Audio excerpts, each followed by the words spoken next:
Hello, everybody. Aaron, the Introvert here. Welcome back to another episode of the Pictochat podcast. And today I thought it would be fun with the new Mario Kart having recently been announced in the little teaser trailer with the Switch 2 reveal trailer. I thought it would be fun to go back and reflect on Mario Kart 8 Deluxe and all of the tracks that were in that game. So what we're going to do here today is we're going to do a tier list, which is the first one we've done on the channel. Is that still a popular thing that people are doing? I don't know if I see as many people doing tier lists these days or not, but is that something we left back behind in 2024 with Joe Biden? I'm not sure. But anyway, we're going to do it anyways because I think it'll be fun. And I actually recorded a video like this probably a few months ago, but I never uploaded it. I did a whole Mario Kart tier list, and I wasn't satisfied with it, so I just kind of put that on the back burner. But now I'm actually just going to kind of redo the whole thing and upload it as part of this podcast here.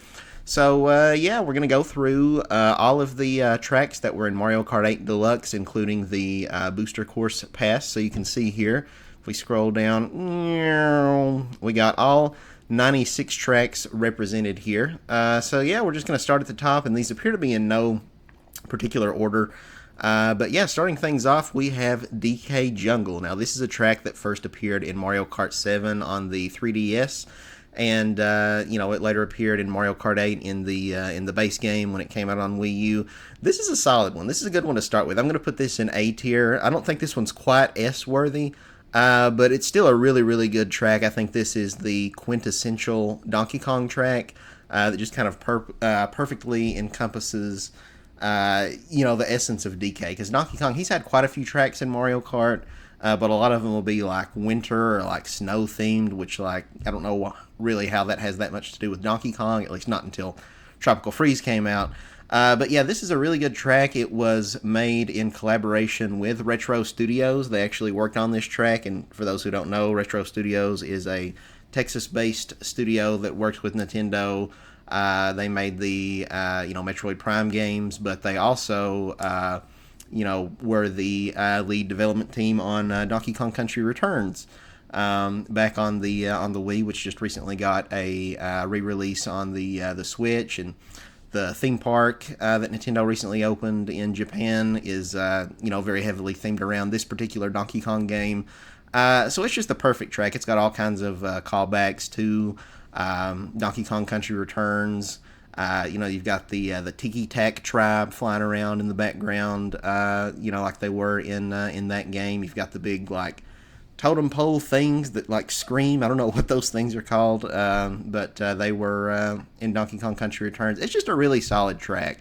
It's one of the more challenging ones to race on, I would say. This is one of the more skilled tracks. There's a lot of steep turns and twists, and so you're going to be drifting, power sliding around every corner. Some pretty tight curves, somewhat narrow roads. So it's a really good one. I really like this one a lot. So I'm going to put that in, that's going to be like a high A tier. And moving on, actually, it looks like these next several tracks are all from Mario Kart 7 on the 3DS, so that's kind of interesting. I don't know why whoever made this tier list put them in that order. But so next up we have Music Park. So again, this was also in Mario Kart 7 on the 3DS. This one, honestly, this one's like a C or D for me. I'm gonna put it in D. That might upset some people. I don't really love this one. It's got some cool ideas though. This one is basically entirely themed around musical instruments, and at one point, you're drifting along. As you can see in this little screenshot here, this piano here, and so as you drive over each of the keys, it plays like a little note. So that's kind of fun. And then you've got I think there's a drum that you can bounce off of, do a little, trick stun off of. So it's got some cool ideas. I think they could have pushed the music idea a little bit further, maybe incorporated some other elements in there, some trumpets that create an updraft or something when they blow, and then if you pass under it, you can kind of do a trick under it. I don't know. I feel like they could have done more. But it's cool. It's not my favorite. I don't love the music on it, which is kind of ironic for a track that's all centered around music. I just think the music's kind of bland. Not one of my favorite ones. It's not bad by any means, but it's not one that I'm ever dying to pick. So this one, This one's like a high D for me, maybe low C. And we'll adjust this as we go on. We might reposition some of these. But next up, we have Neo Bowser City. This is probably another one that I'm going to put in A tier. I don't know whether or not I like it more than the Donkey Kong, the DK Jungle one. We'll put it below it for right now. But this one, I really, really like the aesthetic. It's kind of this futuristic cityscape. It's got all these neon lights everywhere. It looks very reminiscent of Jack 2, if any of you all played that on the PlayStation 2, where you're in this kind of like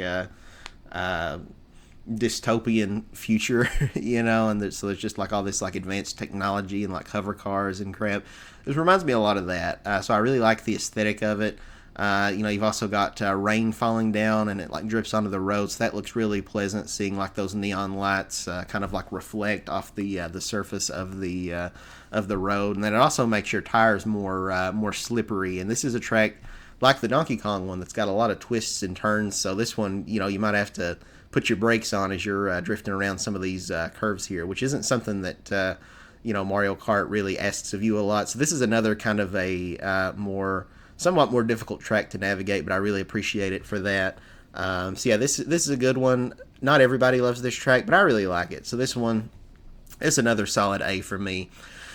Next up, we have Piranha Plant Slide, I believe is the name of this one, also coming from the 3DS game. I'm not a big fan of this one. This one's probably also D. I'm going to probably put this one beneath Music Park. And this one, I can remember when I was a kid and I had this idea for a Mario Kart track where it would change each lap. So like lap 1, 2, and 3 would all be like, kind of have like a unique aesthetic. It would all be like themed around the original 1985 Super Mario Brothers with like NES graphics. And maybe like one lap would be like your, grassland, 1-1 overworld, and then the second lap would be like a, level 1-2 theme where it's like underground, and then maybe the third lap would be like Bowser's Castle or something. But all again with that like 8-bit retro aesthetic, and I feel like that's kind of what they tried to do with this track, but I just feel like they kind of butchered the execution a little bit. I don't know, it just feels like kind of a mismatch of ideas, but it never really fully clicks for me, because like starting out like at the starting line and finish line, like when you loop back around, it's got that 1-1 aesthetic, and then you go there's these water slides that take you underground, and they kind of combine underground with like an underwater level from from Super Mario Brothers. But I don't know, this one just doesn't, I just feel like it's a little bit bland in execution. I think they could have done more. I don't know. It just didn't fully click with me. But moving on to one that did click with me. Rainbow Road from Mario Kart 7. This bad boy's going straight in S tier. This is our first S. This is probably my favorite out of any Rainbow Road, hands down. So this one is one giant lap that's broken up into 3 segments. So each segment you're seeing something completely different. So on the first lap, you've got this... the first lap, I think, is pretty straightforward. It's pretty typical. You bounce off a couple of like mushrooms, kind of similar to Mushroom Gorge, but otherwise it's a pretty typical, Rainbow Road. But then on lap 2, things get a little bit more interesting, where you actually go around Saturn's ring, and then eventually you fall out of the sky and land on the moon, and it's got like low gravity, so it's kind of basically underwater physics. And then finally you got lap 3, and you've got this big flying segment where you're like dodging asteroids. So this one really incorporates the space element a lot more than other Rainbow Road tracks. And every other Rainbow Road, space is just kind of a backdrop. Like you're aware that you're in outer space, but you're not really interacting with it in any meaningful way. But yeah, this one really goes beyond the typical Rainbow Road and does some really interesting things. I really like how it is just one giant lap. It's a really cool one. I really like this one a lot. So yeah, that's an easy S tier for me. And moving on, we have Rock Mountain. This one in Europe is actually called Alpine Pass, and I think they got a better name, if I'm being honest. I think Alpine Pass sounds a lot better. I'm going to put this one in B tier, I think. This one, honestly, is one where I think they kind of botched it a little bit. I think the 3DS version was better.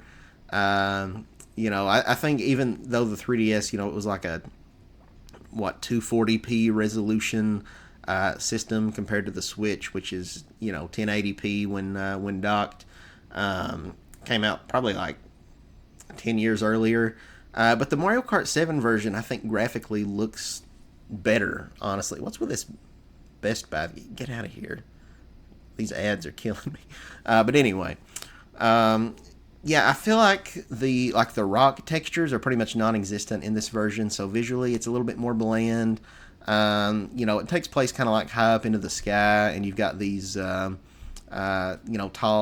mushrooms in the background, or not mushrooms rather, but like big mountains that kind of look like the mountains from Mario World. Just these big, colorful. I don't even know how to fully describe them, but I don't know. From what I remember in Rock Mountain on the 3DS, like it kind of had a more interesting backdrop. Like there was a lot more visual flair to it. Again, the rock textures were a lot better.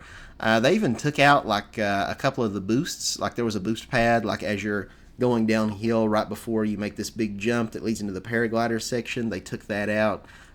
So it just feels kind of slower overall. So yeah, this one probably would have been A tier if it was more faithful to the 3DS version, but they kind of neutered it a little bit.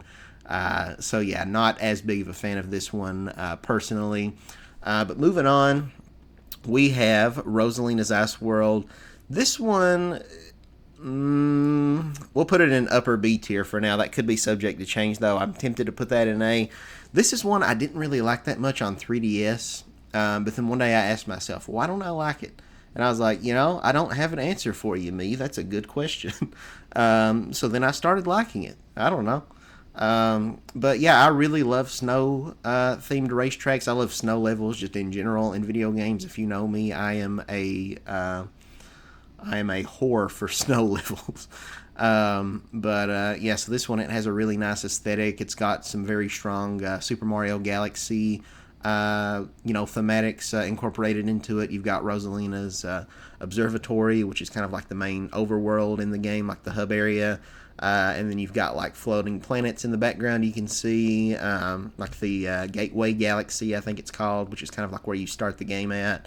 Then you've got all these really pretty constellations, just these very vivid colors. There's also this one part you drive into this like ice cavern that looks really, really cool inside. Some very strong blues.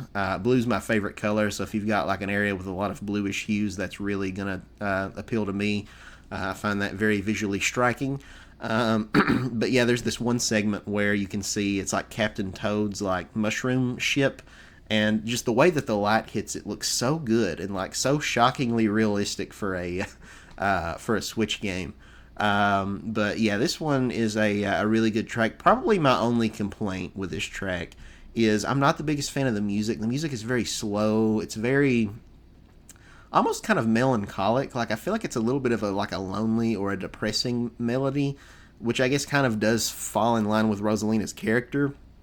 But for a racing game, it's not the kind of thing that gets you like pumped up to motivated to try to come in first place. It's just kind of a weird music choice, I feel like.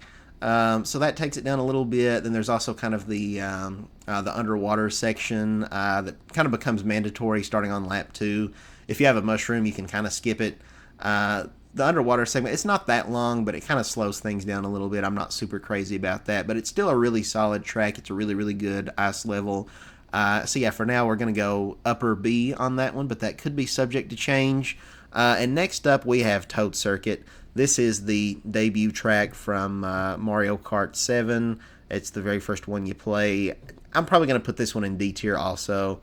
This is just a very boring, uneventful track. There's really not a whole lot to say about it. It's just your very typical, you're driving around this standard track. It's got some grass on the sides. In some places there's patches of sand. This is the first track to introduce the like the paraglider mechanic, where you get like a little glider, because that was the big new thing in Mario Kart 7. And so starting on the second lap, there's this little ramp that activates where you can get out your glider and fly over a portion of the stage. But that's kind of all it has going for it. It really doesn't make that good use of the gliding mechanic, to really sell you on why it's a worthwhile thing.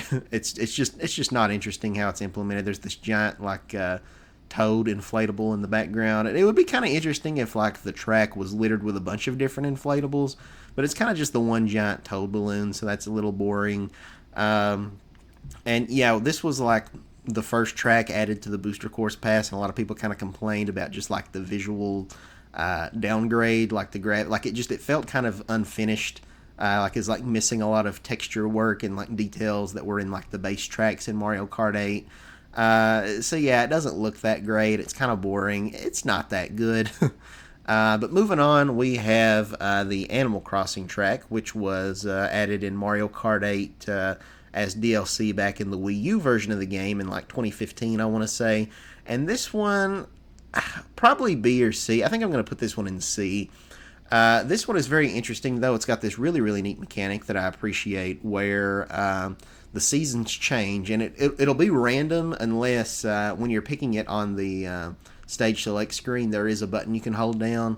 Like I think if you hold down, like I could be telling this in the wrong order, but it's like the L, the R, the ZL, and the ZR buttons.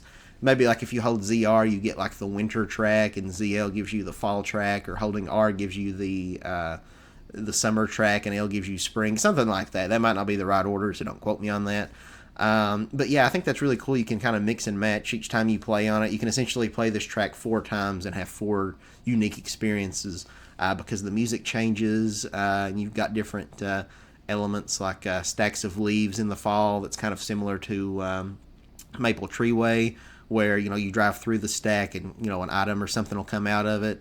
And then during the springtime, you've got cherry blossom petals that fall and kind of litter the track.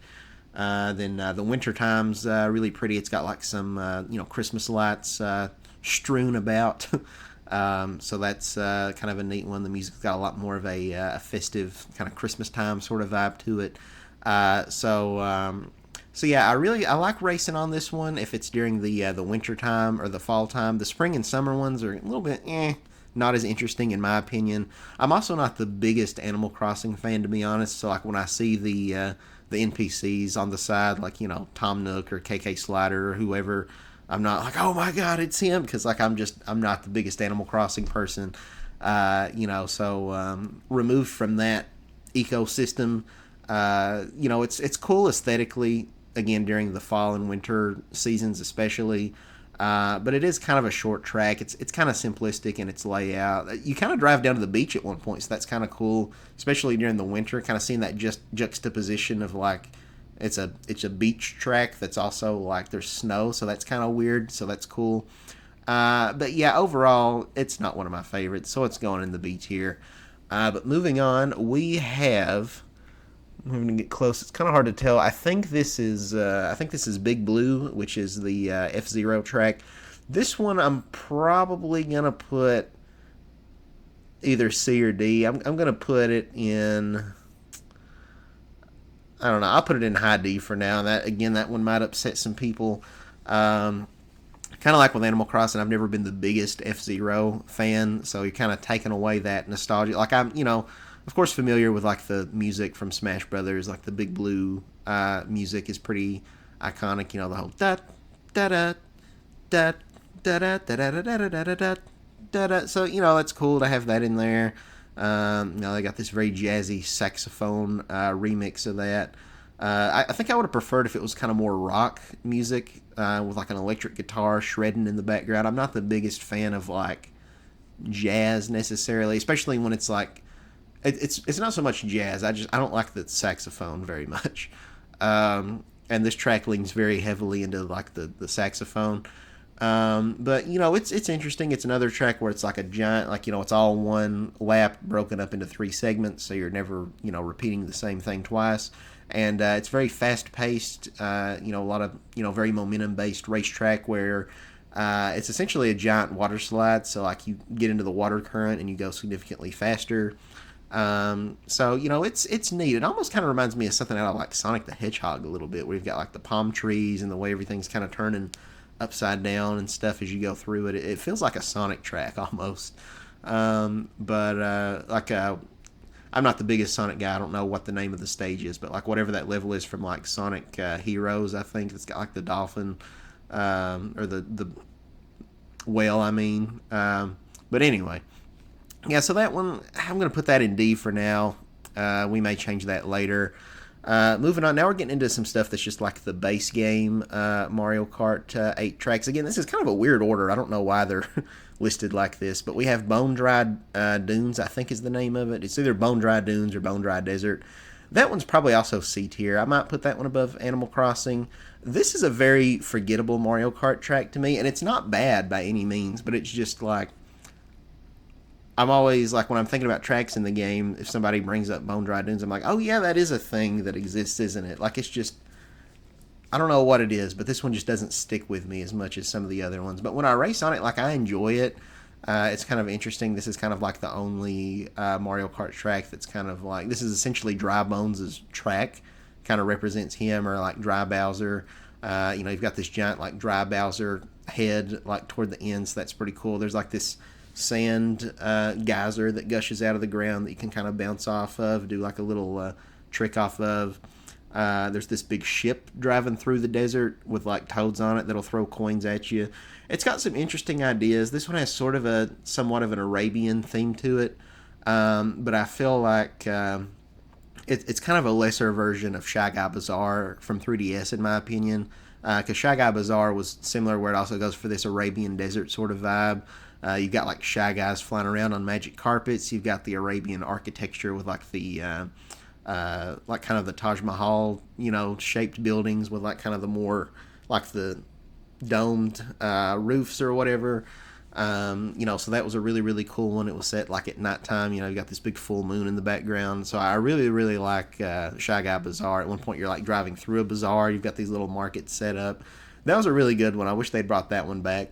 So, yeah, Bone Dry Dunes or Bone Dry Desert, whatever it's called. Kind of a lesser Shy Guy Bazaar, but it's still interesting. It's got dry bones on the track you have to avoid as an obstacle. But then there's also some like bone piranhas on the track. I think that's what they're called, like the skeleton piranha plants that only really appeared in New Super Mario Bros. 2, I think. So that's kind of a more obscure Mario enemy. So it's kind of interesting that they put those in here. But it's not a bad track, but it's also not the most memorable. And again, it's kind of a lesser version of a track that we already had in a previous Mario Kart game that I would have preferred to have seen instead. But moving on, we have Bowser's Castle, and this is the Bowser's Castle that was originally, made for Mario Kart 8 Deluxe, or Mario Kart 8, I should say. This one I'm going to put maybe low B tier. This is one where I feel like it tries so hard to, like, I'm trying to think of how to articulate it. Sometimes I think simple is better. But this one, it does so many different things that I feel like it almost kind of loses sight of its identity. You've got like all these different obstacles. You've got like these Bowser statues that shoot lasers at you. That's kind of neat. That's kind of sort of like an homage back to Super Mario Bros. 3 on the NES. Because on like the last level with Bowser, you had something similar to that. But then you've also got, these like fire bars you got to dodge. And there's, lava geysers that shoot up. There's boulders. There's a wrecking ball. Sorry.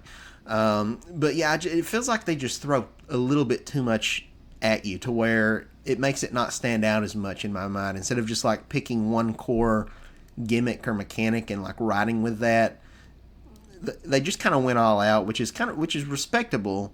But again, it doesn't make it stand out as much. If I think of like the theme, like what's the theme here of this particular Bowser's Castle, I just feel like it's a little bit all over the place and maybe doesn't fully know what it wants to be.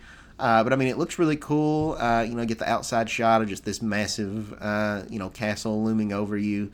It's a cool track. I like it. It's not my favorite Bowser's Castle though. Moving on, we have this one here. I believe the name of this one is Cloud Top Cruise. If someone can correct me on that if I'm wrong. This one's probably also going in the C tier. This one's not bad. I'll put it maybe above the Animal Crossing. It's not bad, but it doesn't knock my socks off. This isn't anything too terribly different from what we've seen before in Mario Kart. There was something similar in Mario Kart Super Circuit, which we'll get to later because they did bring it back in the Booster Course Pass. But there was a track called Sky Garden, I believe. And so this one doesn't really do a whole lot different that one doesn't already do. But it does kind of, take advantage of the anti-gravity. You're racing up this big, giant beanstalk that when you complete the first lap, you can see it's coming out of like a giant question block, so that's really cool. And on one point, you land on like one of Bowser's airships, so that's pretty neat. You could also see an airship in the background of the Bowser's Castle stage we were just talking about. But, you know, it, when you've got that, then I immediately want to start comparing it to Airship Fortress, which is a track from Mario Kart DS and was also in Mario Kart 7. A lot of people would agree with me that it's one of the best Mario Kart tracks.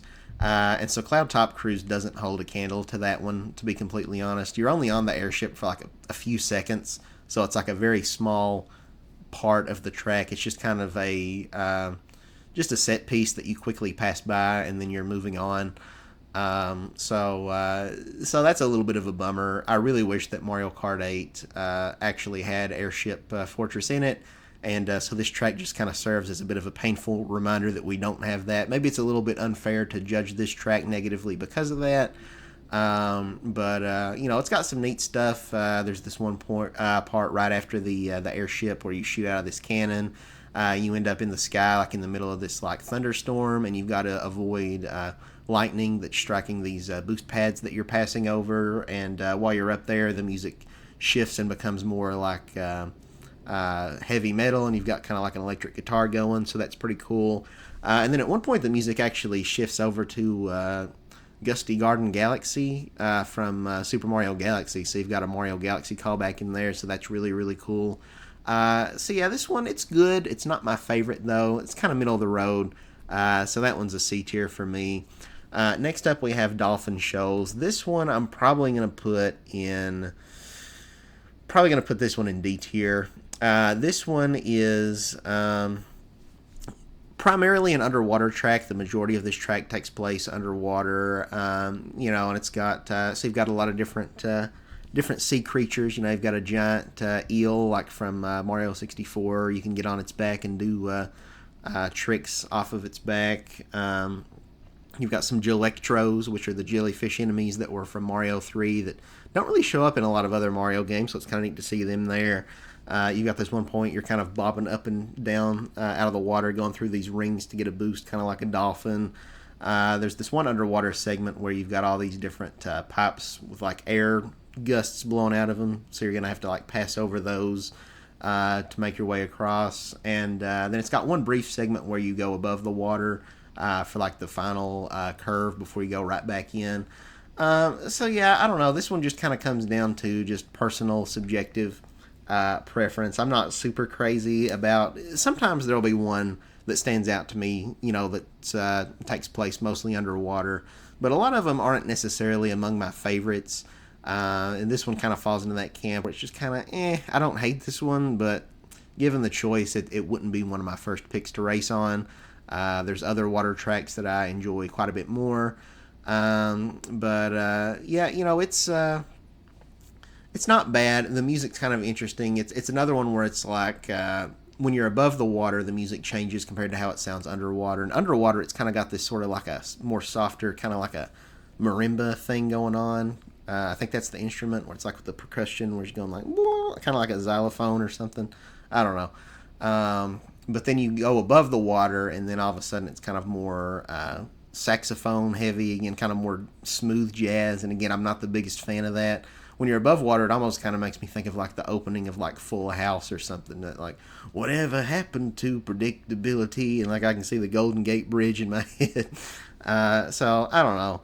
Not one of my favorites, but moving on, this is a really good one. We got Dragon Driftway. This one is definitely A tier for me.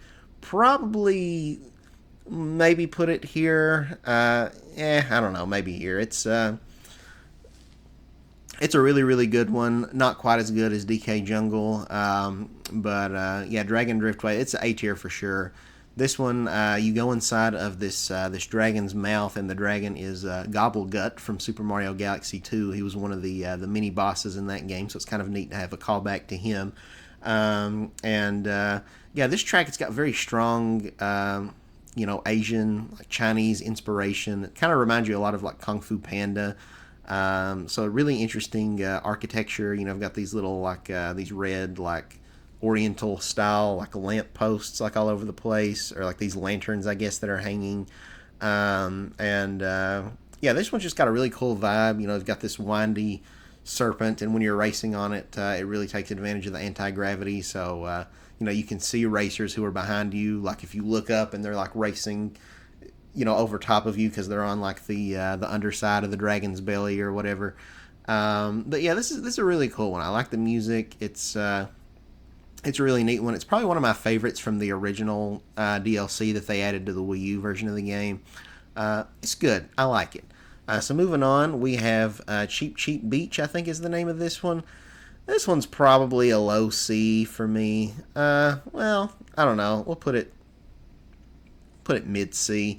This one is a track that I got very burnt out on as a kid because it was first in Mario Kart DS. And you know, I remember back then as a kid, you know, at the end of the school year, when I was in elementary school, we would have the CATS test at the end of the year, and you know, you test for a few hours in the day, and then after testing was done, for the rest of the day, we were allowed to bring our electronics or whatever, and so you know, I'd play my DS with some of the other kids. We'd play Mario Kart and stuff, and you know, if not everybody had a copy of the game, they'd have to do DS download play, and so you were restricted to playing on only the first 8 tracks that were in Mario Kart DS. And one of those was this one, Cheap Cheap Beach, or whatever it was called. So yeah, it was one that I kind of played a lot as a kid and got kind of fatigued from it. So it wasn't one I was super thrilled to see come back in Mario Kart 8, but it did get a really nice visual overhaul. When you're flying above the water looks super pretty, just like this crystal clear blue colored ocean, like you're in the Bahamas or something. Looked really, really striking. But other than the water, that's kind of the only thing that I really have to say about the track. Otherwise, it's kind of just bland. It's kind of forgettable, kind of whatever. But that water, though, kind of really helps make it worthwhile. But moving on, we have Mario Circuit from Mario Kart DS. This one, I think I'm going to put this one in the B tier. I actually really like this one quite a bit. Put it up next to Rosalina's Ice World here. This is a solid one. This is one that, back on the DS, I didn't really have a strong impression of. I wasn't really that thrilled necessarily that it was coming back in Mario Kart 8 Deluxe.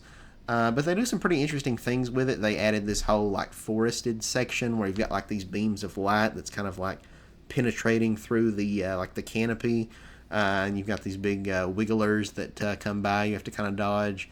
So this one does some interesting things. I think it has a very pleasant aesthetic. As far as Mario Circuit tracks goes, I think this is one of the better ones. I really like this one.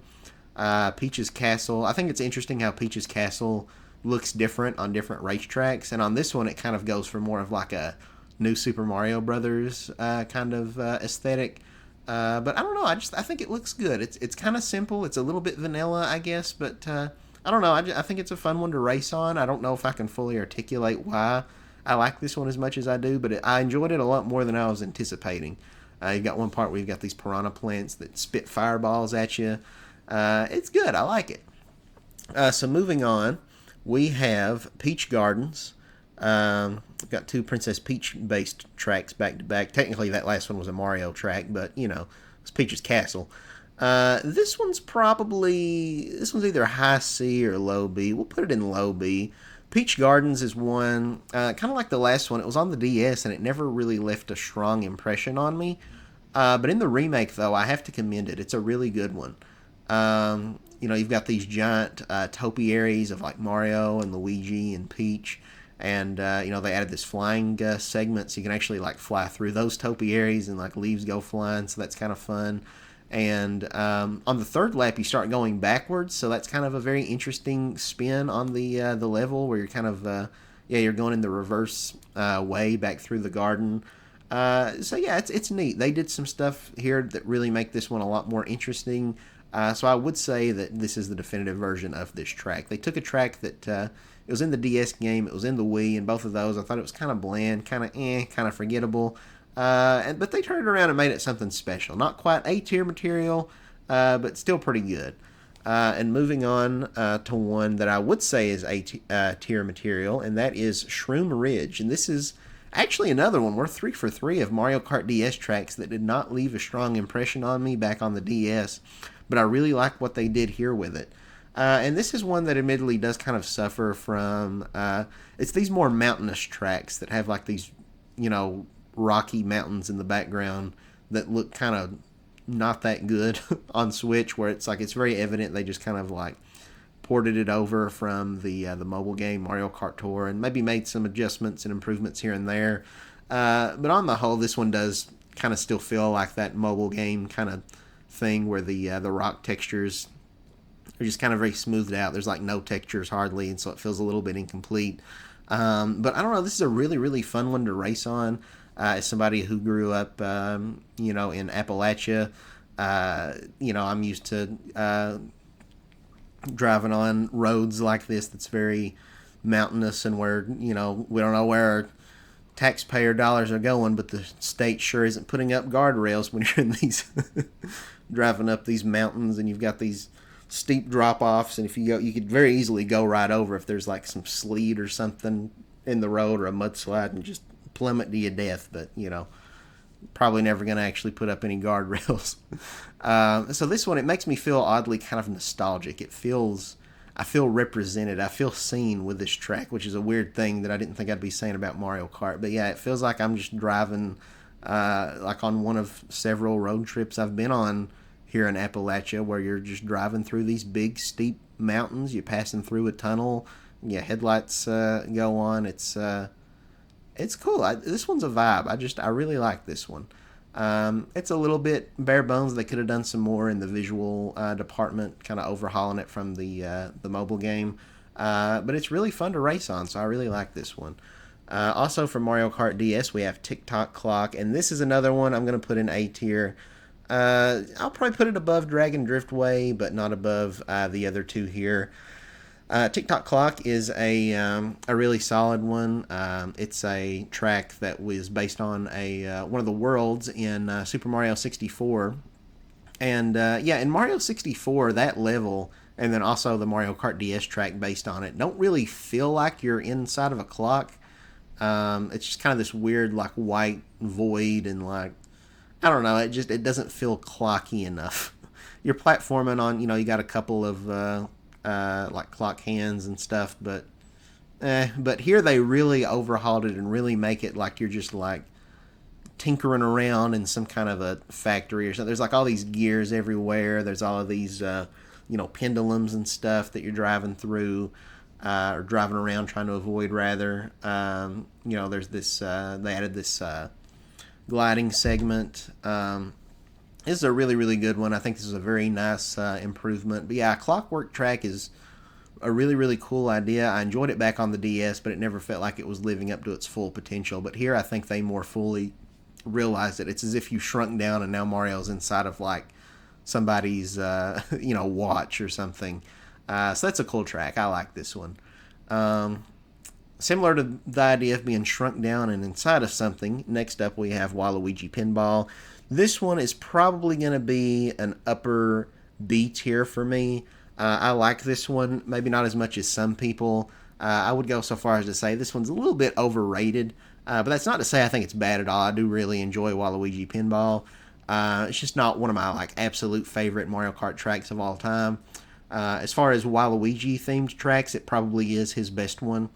We'll be getting to another one later, Waluigi Stadium. Spoilers, I don't think I like that one quite as much as this one.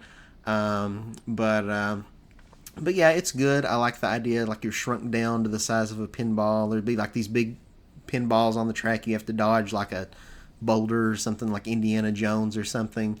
When you get down to the bottom, I get a little bit annoyed, like at the base of the pinball machine. We've got like the bumpers and the little like flippers, where it almost feels a little bit luck based. Like I have a hard time like anticipating like how to dodge the pinball when it gets knocked at me. It feels a little bit random. I don't know, maybe there are ways to anticipate where it's going to go, but a lot of times it just kind of feels like the luck of the draw whether or not I'm going to get smacked in the face by a pinball. But it's a good one. I like it. It's a little bit basic graphically. I think they could have done some more stuff to touch it up, but it still looks pleasant. They've got some neon lights. It almost kind of has like a Las Vegas slot machine sort of vibe to it, which I guess is appropriate. But yeah, it's a good one. It's not my favorite track necessarily, but it's still solid. Next up, we have Wario Stadium. This one's probably a low C, maybe a high D. Um, yeah, I'm gonna go high D on this one. This one's fine. It's whatever. Wario and Waluigi both have a lot of these like dirt themed tracks. That's like very kind of like a BMX motorbike sort of thing.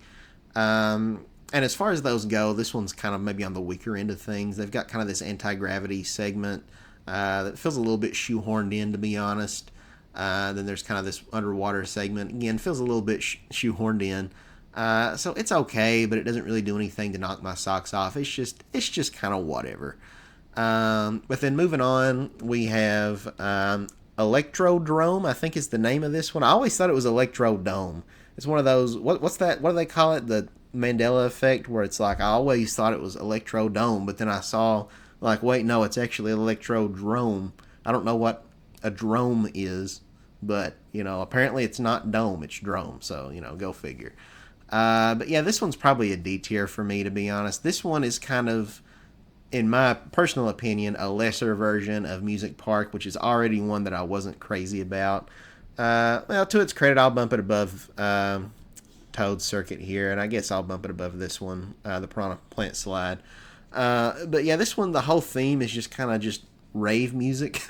Just raving. You got like Koopas and a bunch of other Mario enemy species just vibing out with like some like light sticks, and it's just kind of, I don't know. It's different, I'll give it that, but like I kind of expect a Koopa to start like dabbing or something at one point on this track. It's very, how do you do, fellow kids?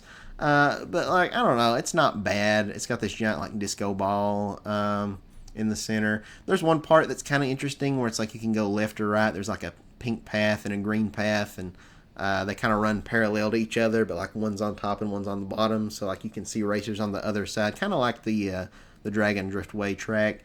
But yeah, I don't know. It's not my favorite. And you can kind of see like some piranha plants that's kind of like like bobbing their heads to the music, and like their pipes like lighting up and stuff.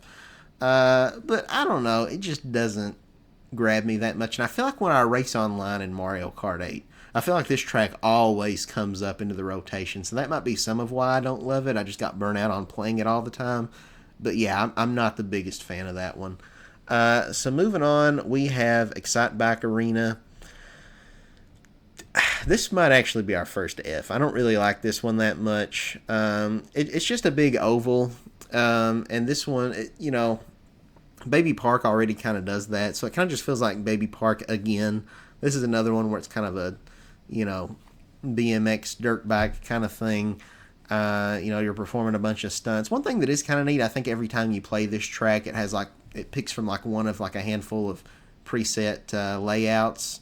So like the placements of like the mud puddles and like the jumps and stuff varies. So I think that's kind of cool. But yeah, it's just a very simple, basic track, and I don't really have a lot to say about it. I don't really have any nostalgia for the NES Excite Bike game. Personally, I don't really think that game's all that great. It might have been good at the time, but it doesn't really hold up super well. So it's just kind of whatever. It's pretty forgettable in my personal opinion. Then moving on, we have Boo Lake. And this is a really good one. This one is at least a B tier for me. I'm thinking, do I want to go A tier for this one? No, I guess not. I'll put it in. This is going to be like at the top. This is a B plus track. The biggest problem with this one is that it's just too dang short. This track is like over before you know it. Like you blink and it's like you've already completed all 3 laps. But I really like the vibes. I like the aesthetics of it. It's very kind of creepy, kind of eerie. It's got the music that's like from the original Mario Kart on the Super Nintendo. But they kind of add like there's this one part that's really interesting where it's kind of like a fiddle that's kind of just like going haywire, almost like they've like broke a string or something. Just like makes it very chaotic and kind of like unnerving, So I like the music. I like the whole vibe of it. You can see this big like mansion in the background. And as people have noted, this is actually a proper lake because when Boo Lake was first introduced on the Game Boy Advance in Mario Kart Super Circuit, there's just kind of this black void beneath you. There's not even really like a lake with water. There is a portion on this one where you actually drive under the water, so that's kind of neat. So yeah, it's a good one. I wish it was longer, but yeah, someone who grew up with the original Mario Kart, this one gives strong vibes to the Ghost Valley tracks from that game, like with the music and the fact that it's set on this like wooden pier. Also, Banshee Boardwalk, that's another really good one. So this one has similar vibes to that. It's really nice to see that kind of aesthetic represented here in Mario Kart 8. So yeah, it's a good one.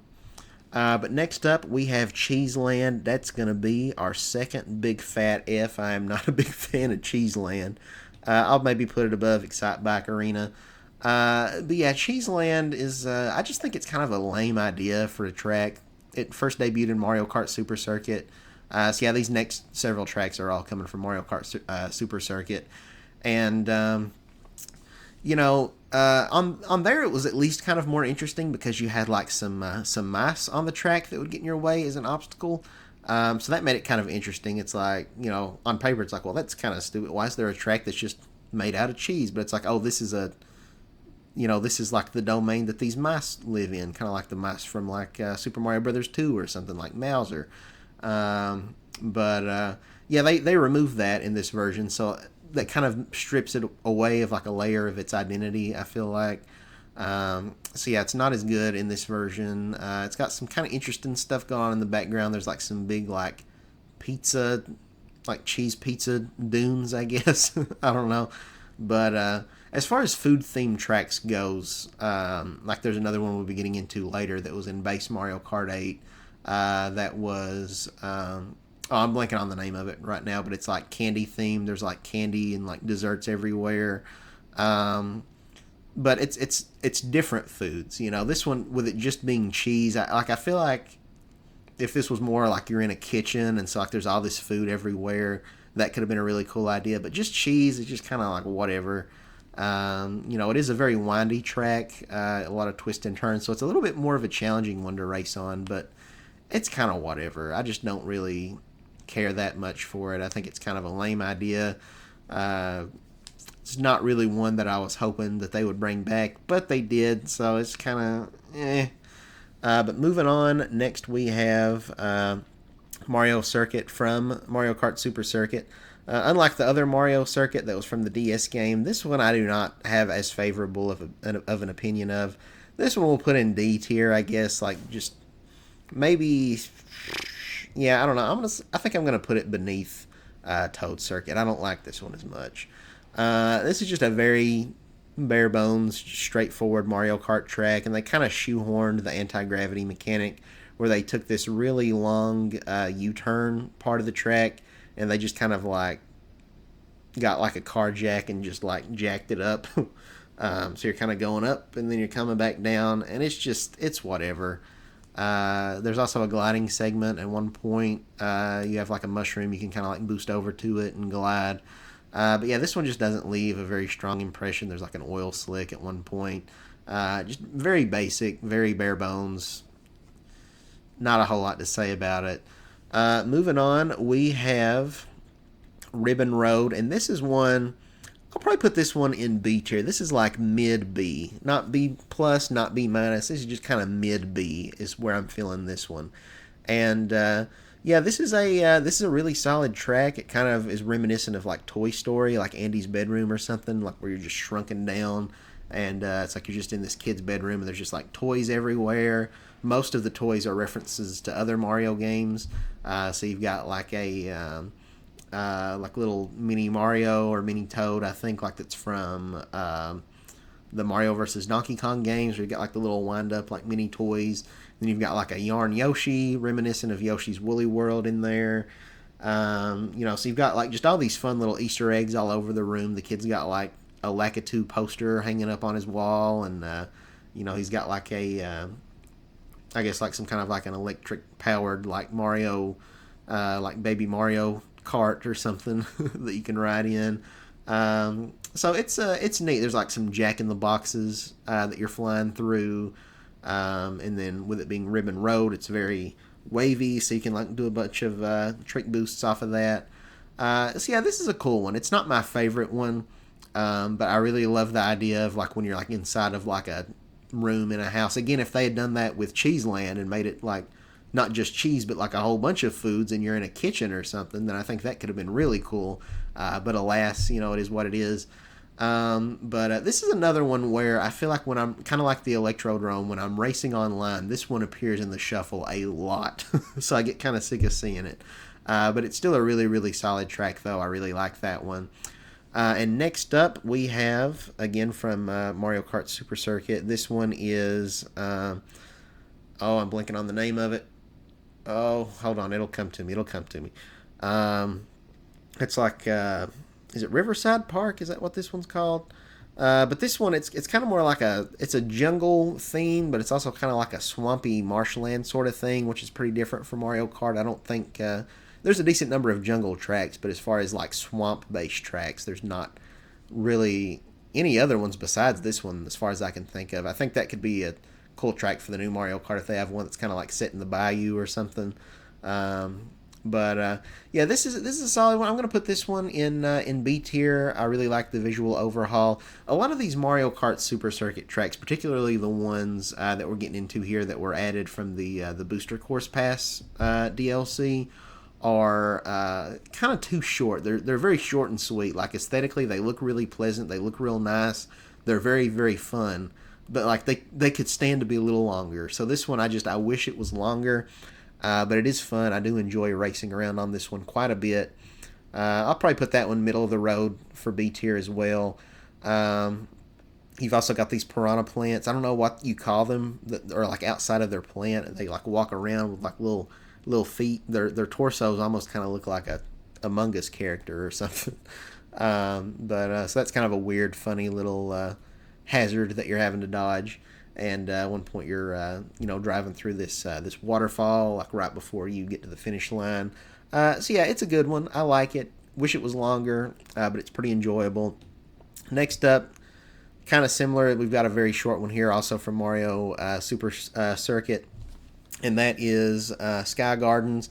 This one's probably going to be a low C tier. This is one that is another one that Nintendo kind of neutered a little bit. From my understanding, they took like a whole section out. Like there's like a couple of turns that are just straight up non-existent here in this version, so that's kind of unfortunate.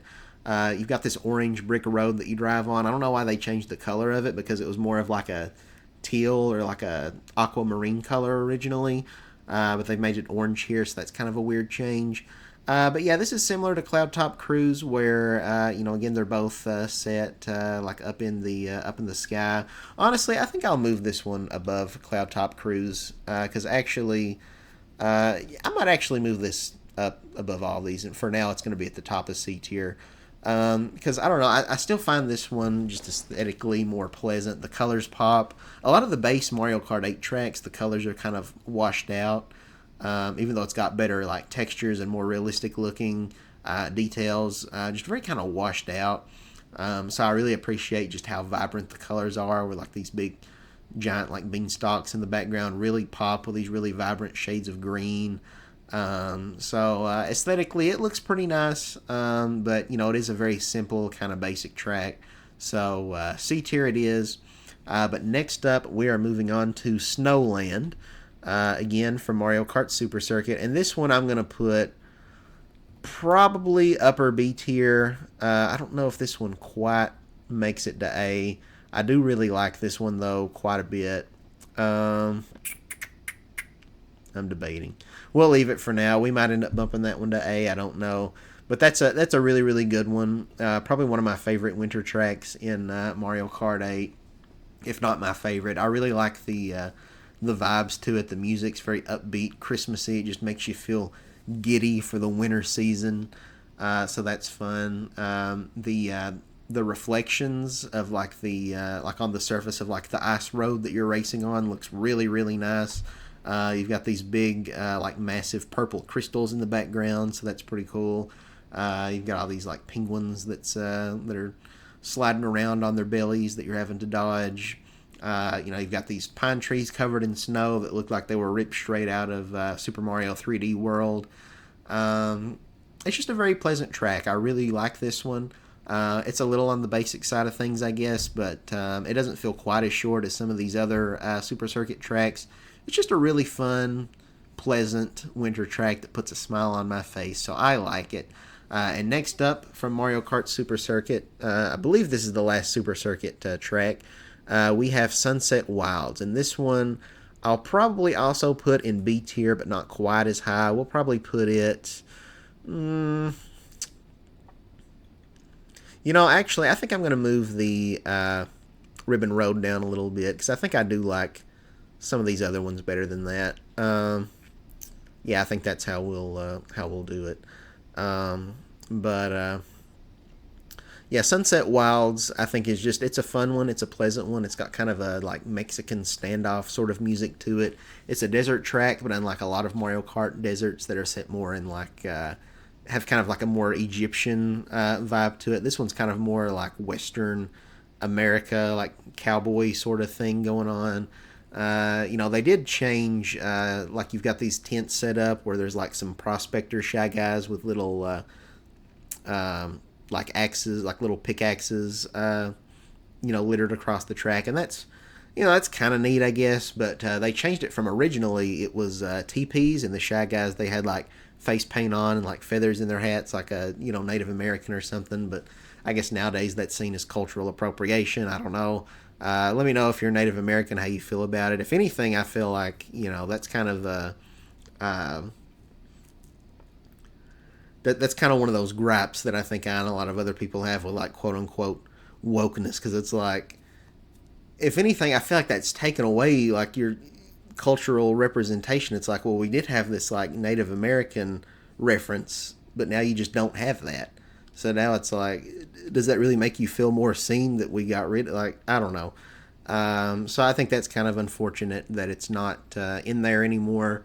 But because like I don't think there was anything like derogatory about it. But yeah, it's a fine track. They got rid of the thing where I guess it's maybe just Mario Kart 8's engine just wasn't built to handle that. But unlike in the original game, and also even in the mobile game, where each lap the sun would like set a little bit more, hence the name Sunset Wilds, to where by the third lap it would be like nighttime. That was a really, really fun mechanic that really made this this track stand out. And they've kind of scrapped that here, which is unfortunate. It doesn't ruin it for me. I know some people are like, oh, well, they shouldn't have even bothered to bring it back if they're going to not have the sun setting mechanic. But to me, I don't really mind it that much. Would it be nice if it was there? Yeah, but it doesn't. It's not like a deal breaker for me. So I do still really like this one, but there are some elements about it that could be better. But next up, we've got Baby Park doo doo doo doo doo, Baby Park doo doo doo doo doo, Baby Park doo doo doo doo doo, Baby Park. Sorry, I had to. I don't blame you if you unsubscribe for that. This is another one I'm probably going to put in D tier. I've never been the biggest Baby Park fan. I know some people like absolutely love this track, think it's like one of the best Mario Kart tracks ever. And I guess it depends on how you play Mario Kart. If you play it more as a casual game, then yeah.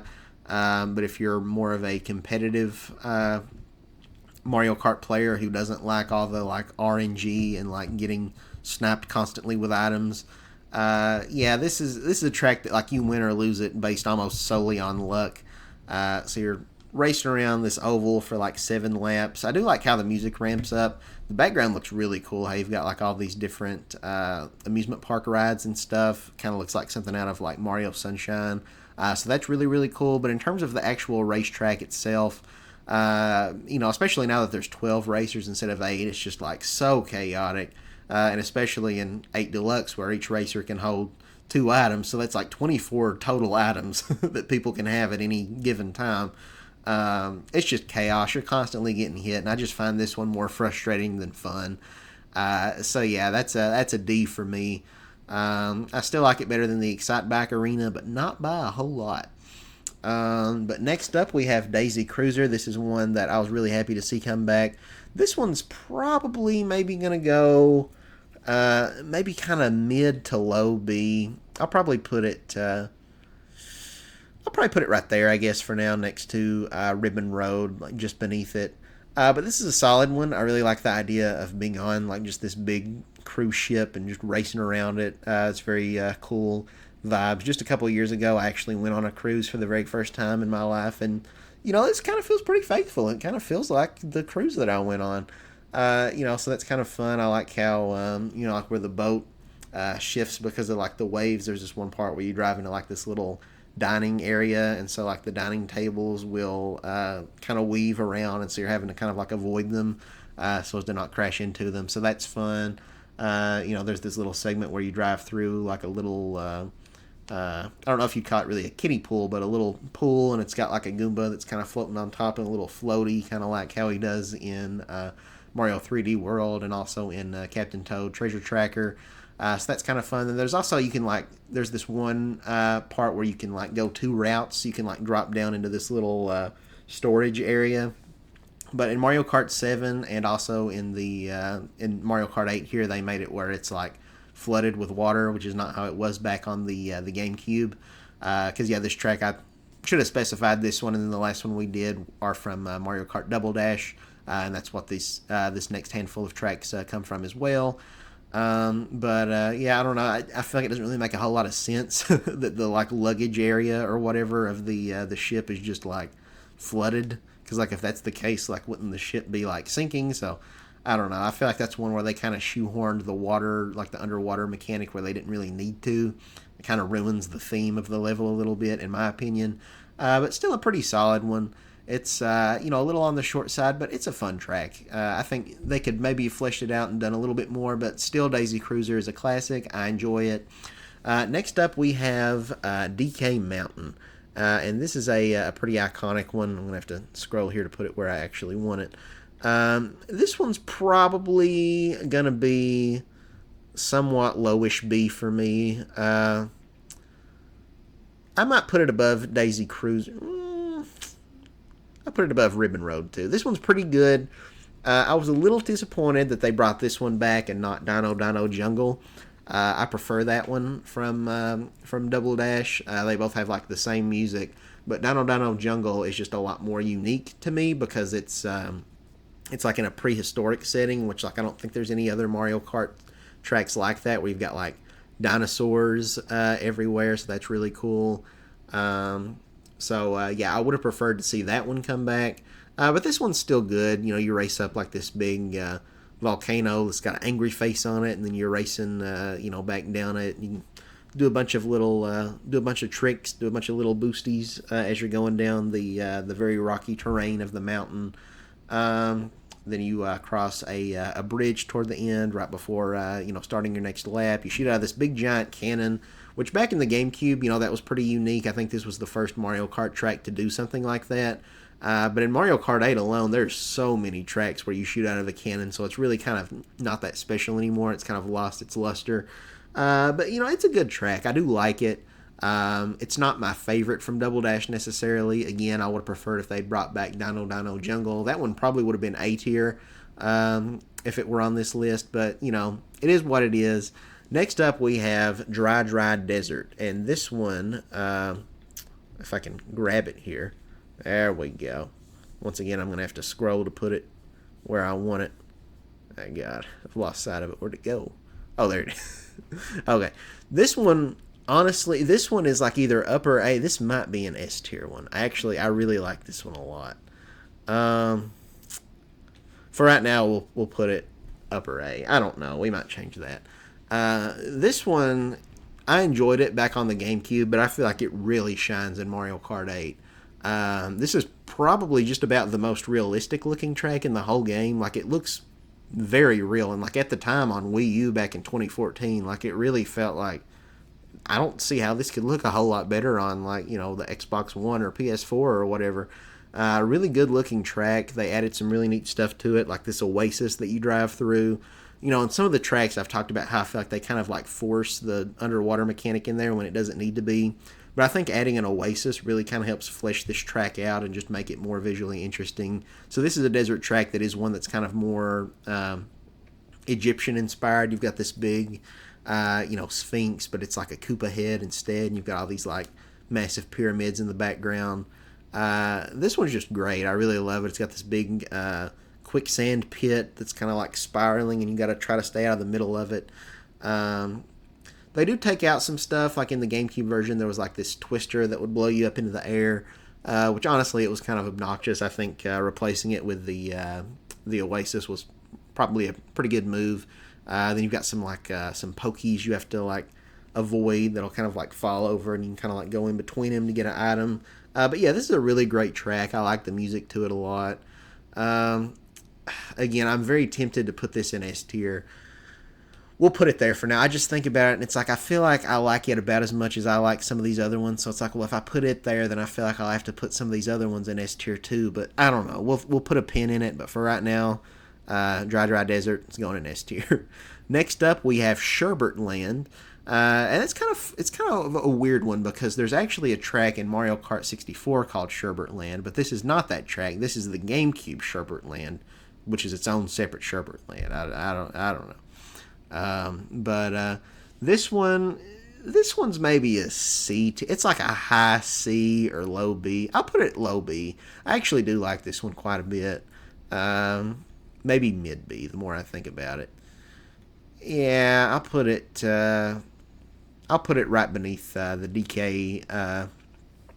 DK Mountain here, which between it and Ribbon Road. But yeah, it's a solid winter themed racetrack. I have a lot of nostalgia for it because I grew up with Mario Kart Double Dash as a kid. The music just really sticks out in my head. It's just a very pleasant little melody that da da da da da da da da da da da da da da da da da. But this one had some neat visual flair. It's set at night, which I don't think the GameCube one was. But they also add like a Aurora Borealis you can see in the background. Aurora Borealis at this time of day, at this time of year, in this part of the country, localized entirely within your kitchen. May I see it? No. But yeah, this is a pretty good one. I like how like at the starting line, and I think kind of like littered throughout the track, there's like these lights that are kind of strung about all over the place that are like snowflake shaped. And they're like different like rainbow colors, so that's really pretty. They added there's like this ice rink that was in the GameCube version too that some Shy Guys are like skating on, but they added like an underwater segment where there's like a crack in the ice you can go under and do like a little underwater segment there. There's a similar one close to the end of the track. I don't think the ice actually has any ice physics on it, which is a little bit weird. Because I know it did on the GameCube. You'd kind of like slide around when you were on the ice, but here it doesn't really phase you. You still have just as much grip. So I think that's a little bit disappointing. But that's a little bit nitpicky. I'm not super crazy about the underwater segments either, but they're optional, so you don't have to go underwater if you don't want to. But yeah, this one, it's a solid track. It's not my favorite snow-themed track, but I was happy to see it come back. I do like this one. Next up, we have Waluigi Stadium, and this is a pretty iconic one. I think this is another fan favorite, and I'm going to put that. I didn't mean to grab that. I don't know where that was at, but anyway, Waluigi Stadium here from the GameCube. This one we'll probably put this one in B tier. We got a lot of Bs. I might have to rethink some of these placements, but yeah, we'll put it in B tier for right now. But Waluigi Stadium, it's a pretty solid one. It's another one where it's a dirt road, kind of like dirt bike BMX sort of thing. But as far as those go, it might be the best one from any Mario Kart game. So you've got a lot of tricks and turns. There's this segment. That's kind of how it was when the track was remade on the Wii too, where like there's kind of like this half pipe segment where you could kind of like weave back and forth and do stunts off of these the walls. So that was kind of that's kind of neat. They added like this higher up segment that's kind of hard to get to, but if you do like a stunt at like the tail end of the half pipe on either the left or the right side, there's like this floating area you can get up to. But yeah, this one, it looks pretty good. It looks kind of on par with like the base game, so like even though it was one of the booster course pass tracks that they added later on as DLC, I don't really see that graphical compromise that I see in some of the other ones. This track, they made it take place at night instead of kind of more sunset, how it was on the GameCube, which I'm not sure which I prefer, But either way, though, it still looks good. Just kind of in this big coliseum, essentially, this big arena where there's this massive crowd watching you race around, and there's like this big like jumbotron at one point, I think, that's tracking you. So it's a cool track. It's not my favorite track ever, but I like it quite a bit. Next up, we have Yoshi Circuit, also from Mario Kart Double Dash, and this one is probably going to be a high C for me. I do like this one, but it's not my favorite. If you were to like zoom out, like pan the camera over the whole thing, it's shaped like a giant Yoshi, so that's kind of neat. But there's not a whole lot else to say about it. It's kind of a relatively basic track. There's one segment where you can get a mushroom and kind of like boost through this waterfall to kind of skip one of the curves. So it's kind of a neat little shortcut. But they cut out one of the shortcuts that was in the GameCube game that was like really risky to get into. There was like this little like I don't even know how to explain it really. Just like this tunnel you could drive through that you had to kind of like boost with a mushroom like over the water and like land. It was like really precise. But it was a pretty major shortcut from what I remember, but that's not present in this version of the game, unfortunately. So it just ends up being kind of a standard track that's it's got some neat elements. Again, it's got that double dash music that makes me very nostalgic. But yeah, it's not one of my favorites. It's good, but it's not like amazing. Next up, we have Hyrule Circuit. This is probably going to upset some people quite a bit. This one is low D, maybe even F for me. I'll put it in low D for now, but that could potentially go into F category. So, I'm a big Zelda fan. I love The Legend of Zelda. And it was cool to see them put Link in the game and have like a Hyrule track. But I think they could have done more with it. I think this is the most like vanilla, basic Zelda track they could have done. And it's got some neat elements. Like instead of picking up coins, you're picking up rupees. And, instead of piranha plants on the track, it's Deku Babas. Instead of the bats from the Mario games, which I think are called like swoopers or swoops. It's the Keese, which are the Zelda bats.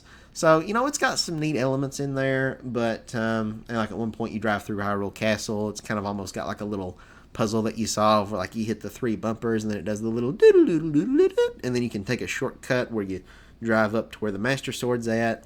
So it's got some neat ideas, but like it just feels very generic and like it's not really based on any one particular iteration of Hyrule. I think I would have enjoyed it better. Like when they first announced back in like 2014 or 2015, whenever it was, that they were going to make DLC for Mario Kart 8 on the Wii U and that they were going to put Link in the game and there was going to be a Zelda track.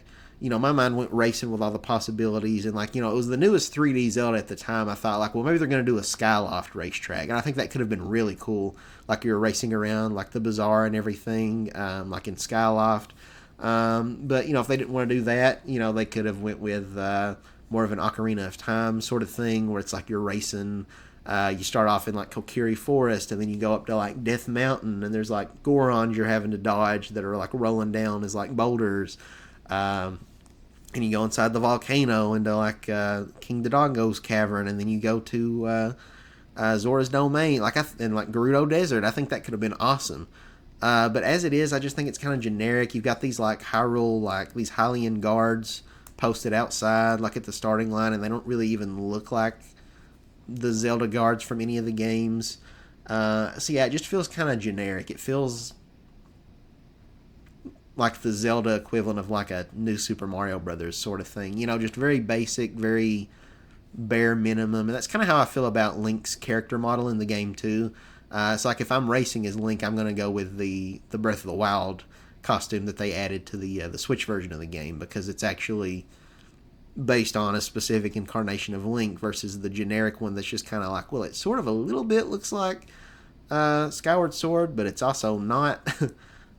So I don't know. Or they could have done like a Twilight Princess track, could have been really cool, or like Wind Waker where you're on the high seas. So I don't know. I kind of hope in the new Mario Kart 9, or whatever it ends up being called, that maybe they take another crack at it and do a new Zelda track that's not what we got before. They could even base it around Breath of the Wild if they want to. Have you're racing around the Great Plateau or something. That could be pretty cool. But yeah, I don't know. It didn't really do a whole lot for me. I don't really like this one that much. Moving on, one that I strongly dislike, Ice Ice Outpost. This might be my least favorite track in Mario Kart 8. Uh, I don't know though. Actually, there's another one coming up that's also up there. This is another snow track, and I love snow and ice themed levels. But this one, it's purely just a backdrop. There's no ice on the track. You don't interact with the snow like at all whatsoever.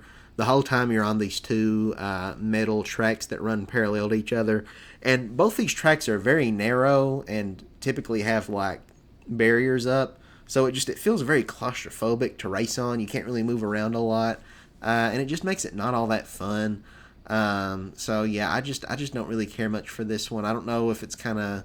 I guess what they were going for is I think you've got like some like derricks in the background or whatever you call them. It's like it's an oil rig and they're like drilling for oil like in the ice. I guess I don't know. But is that a thing? Actually, now that I've said it out loud, it's like why would there be oil inside of ice? I don't know. Whatever it is that they're drilling for. But it's just not. It's just not that interesting. So yeah, that's a very bottom tier Mario Kart track for me. Very bottom of the barrel. I don't enjoy that one. Again, it's very cramped, very claustrophobic. If someone's behind you and they throw a green shell, you're probably going to get hit with it. It's no different hardly than if they throw a red shell because like it's just you're in such tight corners. It's like when you're playing bowling with like the rails up. You're probably going to knock over some pins. You're almost guaranteed that you're going to get hit with that shell that the person behind throws at you. So you're getting hit constantly. It's just not that fun. Then moving on, we have Mario Circuit from the base game of Mario Kart 8. It's kind of whatever. This one's a D tier track. I kind of forget that this one exists. It's maybe a little bit better than the Game Boy Advance Mario Circuit one, but not by a long shot. I put it beneath the Toad one. I think I would probably rather race on the Toad one than this one. But yeah, this one's kind of. Honestly, I might move Toad above a few of these other ones. He probably doesn't deserve it, but I would probably rather race on this one than some of these other ones. We'll put that one, bump up Big Blue a little bit. Yeah, that's probably pretty good, I guess. But yeah, it's just your bog standard Mario Kart track. It kind of showcases the anti-gravity mechanic. They also adapted this one into a stage in Super Smash Brothers Ultimate. I guess it was in the Wii U game first, and then I guess they ported it over to Ultimate. But yeah, I don't think it really deserves it. It's just kind of a very basic Mario Kart track. It's just really not a lot to say about it. There's like a Goomba stack that you have to avoid. So there's like, I don't know, 5 Goombas stacked up on top of each other. Yay. There's a hang gliding section toward the end. It's, I guess, kind of neat the first time you race on it and you see like Peach's castle upside down. But yeah, this is just your very bog standard, basic Mario Kart track. Not a lot to say about it. But moving on, we have Mario Kart Stadium, and this is the first track in the game. And as far as first tracks go, I think this is the best first track in any Mario Kart game. So I'm going to put this one all the way up. This is in the upper B's for me. I would almost go so far as to put that in A. But if I put it in A, I would have to bump up a couple of these other ones. We really don't have a whole lot in A, so maybe I will. Let's take a look here and see what we got. I think I do want to put this one in A. I put it, I might actually go so far as to put it right there. But yeah, I think if I'm going to put that in A, at the very least, I think I need to bump up Snowland to A. Probably put it, I might leave it there where it's at. But yeah, I really like this. Again, as far as first tracks go, compare this one like to Toad Circuit. And this one is just like way better. This one, it's set at night, which usually, the first track in a Mario Kart game, it's set in the daytime, and there's like some grass and some sand on the side of the road. Just very basic, by the numbers, predictable. But this one, like you're in this big stadium, and it's got this one section that shows off the anti-gravity mechanic where you're racing up this big hill. And, it's kind of like the Mario Circuit one from Game Boy Advance that I didn't like that much, but I feel like it's executed a lot better on this track. And it's got a flying segment when you go back down. And the music's just so bombastic and just, these trumpets sounding very triumphantly. and this track really communicates like an air of confidence. That's like this ain't your daddy's Mario Kart. It really sets the tone for the rest of the game. I think that this is like the definitive Mario Kart experience. So as far as first tracks go, it's kind of basic as you would expect, but it's a really really good one. I think it does a good job setting the tone for the whole rest of the game. And yeah, again, I think it's better than the starting track of like any other Mario Kart game. So really really good. I really like that one. Moving on, we have Mount Wario. And yeah, so this one, this is a pretty solid one. This is a fan favorite one that I think a lot of people really love. And I would probably put this one in, I'm going to say low B for me personally. I enjoy it, but I don't know. I'm going to move Bowser's Castle down a little bit, I think. It's not as good as some other snow tracks. I think I like Sherbert Land probably better. I definitely like Snowland better. So yeah, we'll put that one. I'll put it above Waluigi Stadium. It's a good track. It's one giant lap. It's another one where it's broken up into 3 segments, so nothing ever repeats. And it's got some pretty cool stuff. At one point, on the third lap, it's kind of like a ski slalom. How do you say that word? It's like SLALOM. I've never known how you say that. But it's like you're bobbing and weaving between, like where they got like the flags set up. It kind of feels like something out of like Mario and Sonic at the Olympic Winter Games or something. There's like a ski lift you can see in the background. It also feels very reminiscent of DK Summit from Mario Kart Wii, which they did bring back in the Booster Course Pass, so we'll get to that one eventually.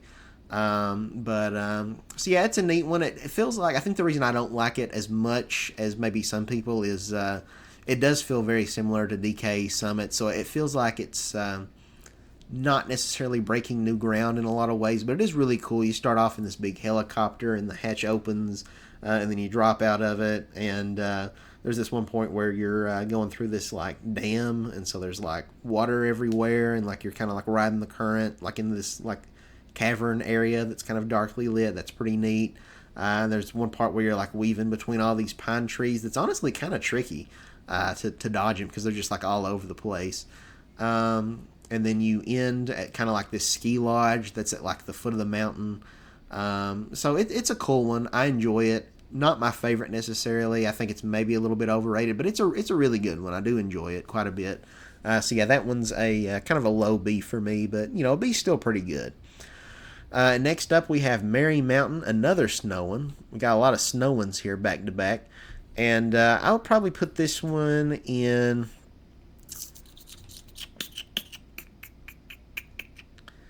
This might also be very low B. We got a lot of B's, though. I feel like maybe I should break this up a little bit more. But it's a good one. It's not the best ever. It's one that was taken from the mobile game, so with it being a mobile game track, it's kind of simple. You don't have a lot of twists and turns, but it's very Christmas themed. You've got like candy cane light fixtures. You've got like this big pile of presents. You've got like, I think Toad flies by and like Santa's sleigh, basically. There's this one part where you can go up on like some train tracks, and so it's got some neat ideas going for it. You've got these like candles lit across the stage that kind of look like Mario pipes, but they're like red and green, which is Christmas colors, but it's also like Mario and Luigi colors.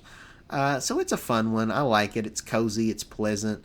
There's this one part that's really nice where there's this flying section toward the end, right before the finish line, and you get to see this like off into the distance. There's this I don't know what you call it, but it's like there's like some railroad tracks that's like suspended like over like a bridge. I don't know what you call those, but there's like one of those, and like you can see off into the distance some really pretty like pink and purplish kind of like sunrise or sunset colors. And like some water and mountains off in the background that just like kind of looks like it would just go on for miles. So really, really pleasant backdrop. So I do like this one. But again, it's not my favorite, but it's good. It's a low B for me, is where I would go on this one. I might put it above Bowser's Castle and above the Waluigi one. Probably not above Mount Wario. So yeah, it's a good one. Not my favorite. But moving along, we have some of them. It's kind of hard to tell from the picture. I believe this is Mute City though, which is from F-Zero. And this one I would put. This is a very high C for me. Again, I didn't really grow up with F-Zero, so like I'm not the biggest fan. But I definitely like this one more than the Big Blue track. It's got a good sense of speed, tons of like boost panels all over the place. It's got this like high tech, futuristic city vibe, and you can see like all these like hover cars, flying around beneath you. Just this big city that looks like it goes on forever. A little bit similar to Neo Bowser City in a way, but I do like the aesthetics of that one better. You've got the Mute City music, of course. Da dun da da dun da da da da da da da da da. Or wait, is that Big Blue? Mute City's the one. No, Mute City's the one that's like da na na na na na na na. Yeah, whatever it is. Anyway, there's a reference to Captain Falcon at one part. There's like a sign that shows his picture, and it's got his little iconic "Show Me Your Moves" from Smash Brothers in there. So it's a fine track.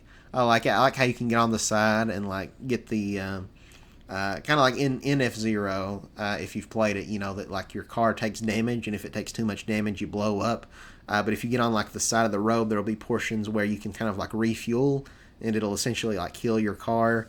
And so similarly, there's sections that you can get on the side of the road where you might have to slow down a little bit, but you can fill up on coins. So that's kind of a neat mechanic. I like how they did that. So yeah, it's good. I'm not the biggest F-Zero person, but it's fun. I enjoy it. Man, we still got a lot of tracks left. And we've been recording for an hour and a half. Oh boy, okay. So moving on, we have Choco Mountain from Mario Kart 64.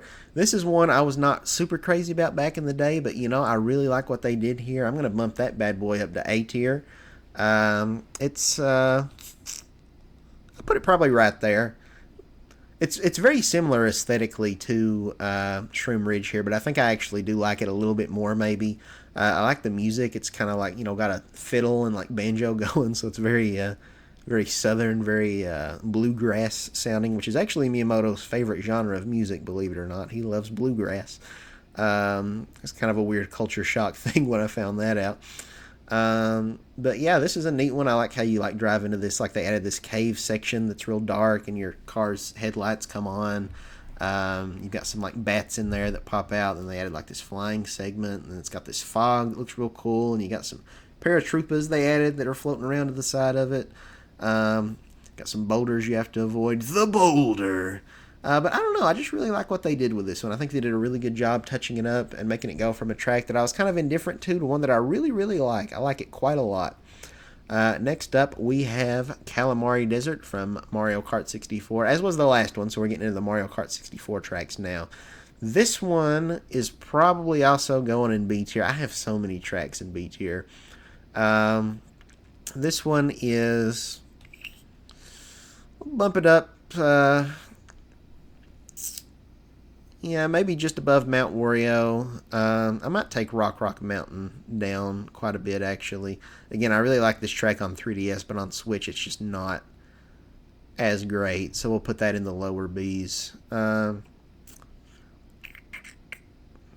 I'd almost be tempted to put that one in C.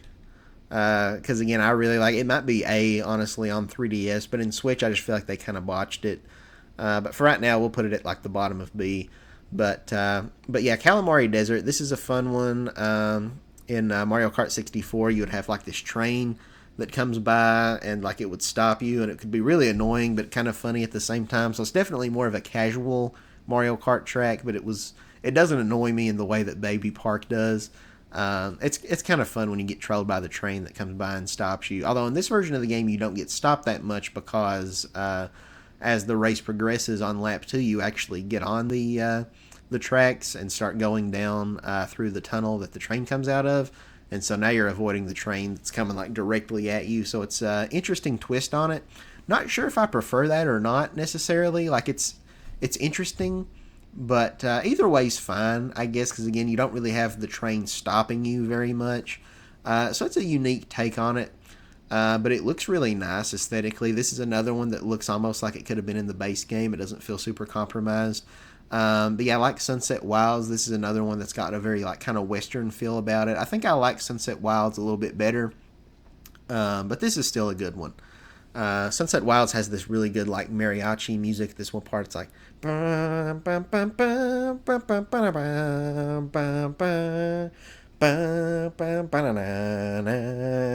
don't know. I just really like that part. So yeah, I like the music a little bit better. So that it kind of bumps it up a little bit for me. Next up, we have Rainbow Road from Mario Kart 64. This is a solid Rainbow Road. I'll put it maybe in low B tier. It's not my favorite Rainbow Road. It's good, but it's not my favorite. But it is another one where it's like, well, they kind of adjusted it from how it was in the Nintendo 64 game, because in that game it was massive. It was like one giant lap. Or sorry, it was 3 laps, but they were all like massive, and so it would take like 6 minutes to complete this race, which is ridiculous. Like most Mario Kart tracks last on average maybe like about 2 minutes. To complete all 3 laps. So they changed it and made it just like a 1-lap track divided into 3 segments. Not a whole lot going on the track necessarily, but the visual dressing around it is really, really great. You know, you look down and you can just see this whole like cityscape beneath you that looks really, really cool. There's just like all these buildings rendered down there, and then you've got this train driving by. There's fireworks going off. A lot of visual flair. It almost reminds me of like how the North Pole looked in the Polar Express. But yeah, it's a really cool one visually, like aesthetically. You know, the way that the color of the road lights up with all the individual tiles that are kind of like illuminated. It looks really pretty. Again, it's a little bit basic in terms of the actual layout of the track. But, you know, it's a good one. So yeah, that one's B tier. Next up, we have Royal Raceway. This is another F for me. I don't like this one. This one, I don't know if I like it worse than Ice Ice Outpost or not. I might like it a little better than Ice Ice Outpost. But yeah, this is one. It was in Mario Kart 64. Honestly, I think I like the Mario Kart 64 version better. You could actually drive up to Princess Peach's castle in that one. Like, you wouldn't want to. You have to, like, go off the road to do that. But it's just kind of a fun little thing. It's very surreal to me.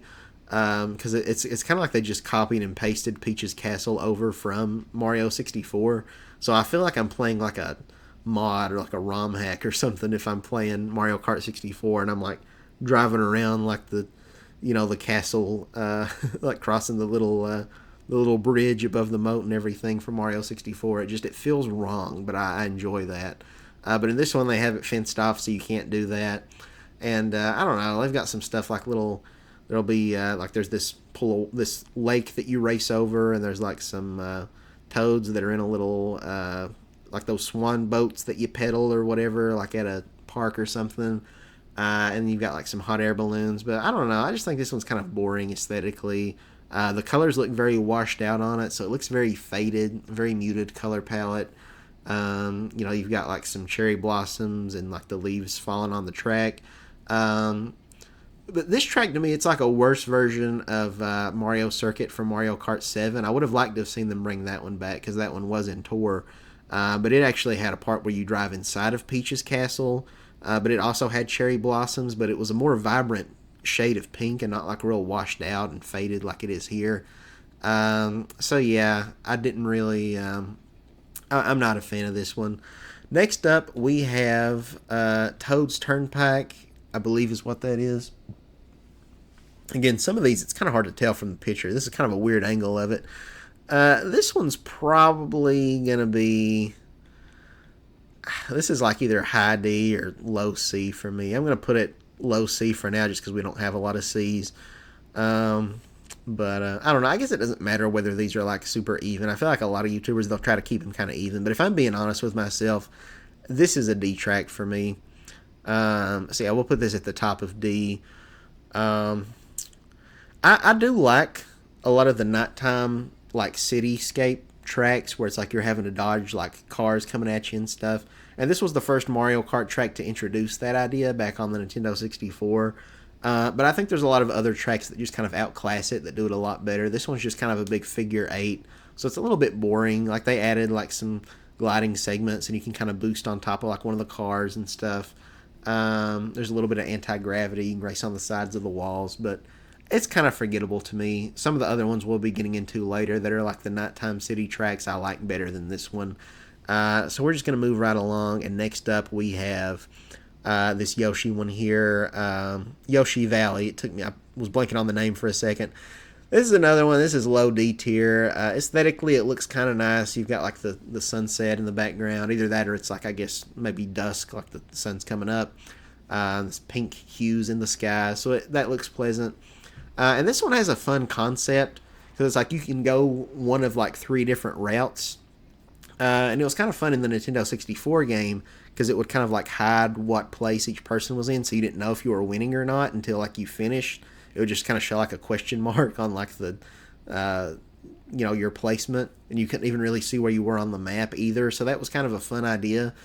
But in this one, you know what place you're in. But also something that ruins this track for me is that if you just keep going like the far leftmost path, that's the shortest route. So there's like these different like neat ways you can go. Like, oh, if I go this way, I can go into this like tunnel, or if I go this way, I can go into this, I can shoot out of this cannon. But no, you never really get to see that if you want to go the optimal route, which is just to keep headed left. So that kind of ruins this one for me. So yeah, this one's not one of my favorites. This is an easy D tier track for me for sure. I might bump it up a couple of these other ones here, but it's not one of my favorites. So moving on, next up we have this one here. Gosh, I'm blanking on the name of it all of a sudden. That was from this was from Mario Kart Tour, and it was original to Mario Kart Tour, the mobile game, and then they put it in the first wave of the DLC in Mario Kart 8. I can't believe I can't remember the name of this one. It's like you're in this like Japanese like dojo, like this temple, and it's really cool what they do with it. Oh my gosh, why can't I think of the name? I'm gonna have to look this up. I should have been prepared. I should have already had like a list pulled up for reference if needed it. Let me go as we get into some of these other tracks. I'm probably not going to remember the names either. So let's just look up a track list here on like the Mario Wiki or something. Let's see. Oh, there's a Mario Kart Racing Wiki. Okay, that's fancy. Oh, it's in alphabetical order. I didn't really want that. I wanted it by the cups. Oh well. Let's see.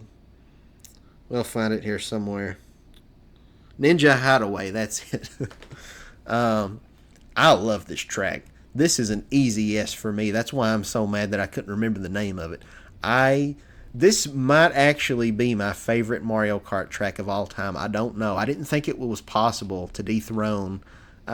We've got some other S ones coming up later that we've not got to yet, so I won't spoil which ones. But one in particular, I didn't think was ever going to get dethroned, but this one might have actually done it. I love Ninja Hideaway. This is such a cool track. There's so many different branching paths you can take. There's like an upper route, there's a lower route. But yeah, you're in this this Japanese temple, and I'm trying to think of how to like convey it. Because like I feel like if I explain it, it's not going to sound that interesting. But when you play it, like the music is so good. There's one part where it's like the ceiling kind of comes up and down. There's like ninja stars, I think, sticking to the underside of it. And then you've got like you're flying and you're kind of like weaving through these like Shy Guys that are like hanging on kites. And there's this lower section where you're kind of like down at like the, I guess like the plumbing. There's like a bunch of like pipes and like gears and stuff. Or you can go to this upper path. This one's also got cherry blossoms, but then it's also got like all this other stuff.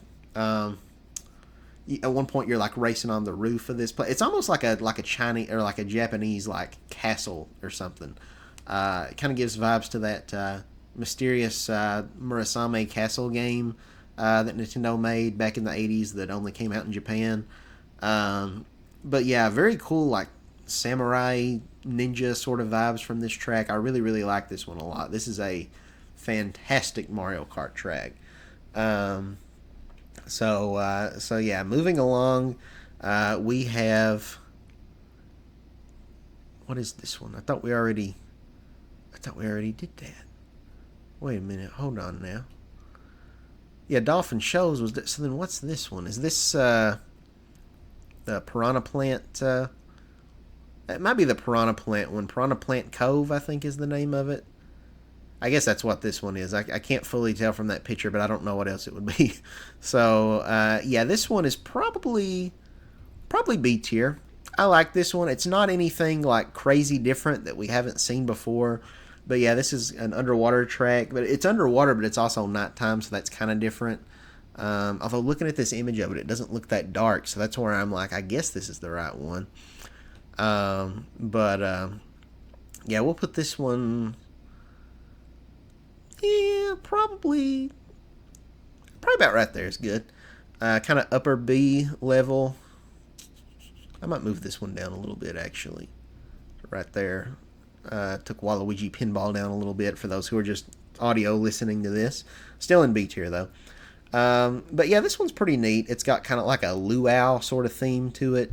Where like there'll be portions where you go above water and there'll be like kind of like tiki torches lit and stuff.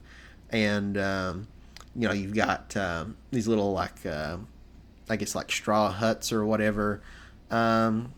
And then at one point you kind of drive, there's like these like this underwater like kind of like stone structure that's kind of interesting, kind of like ruins that have kind of, I guess, been submerged underwater because like I guess the water levels raised over the years or something. So it's a pretty interesting one. I like it. Again, underwater aesthetic, you know, track that takes place mostly underwater. We've seen that a bajillion times, so not anything super new, but I do like this one. And it does change up each lap, I believe. So that's kind of cool. Next up, we have Rainbow Road, and this is the Rainbow Road that was in the base game from Mario Kart 8. I don't really like this Rainbow Road. This is a D tier.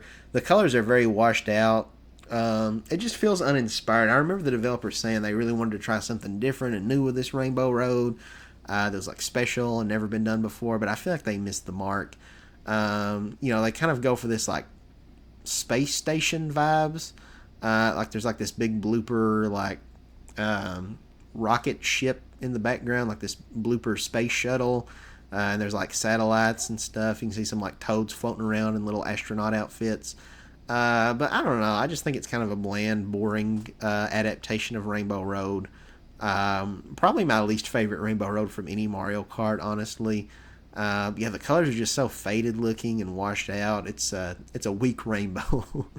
But moving on, we are on Shy Guy Falls. This is a really great one. This is probably high B. Let's see. Yeah, this one might top off B. I don't know if it's quite good enough to be bottom of A tier, but I really like this one a lot. This one has this really good, like, Mexican, like, sort of like salsa music to it. It's like on a acoustic guitar. It's like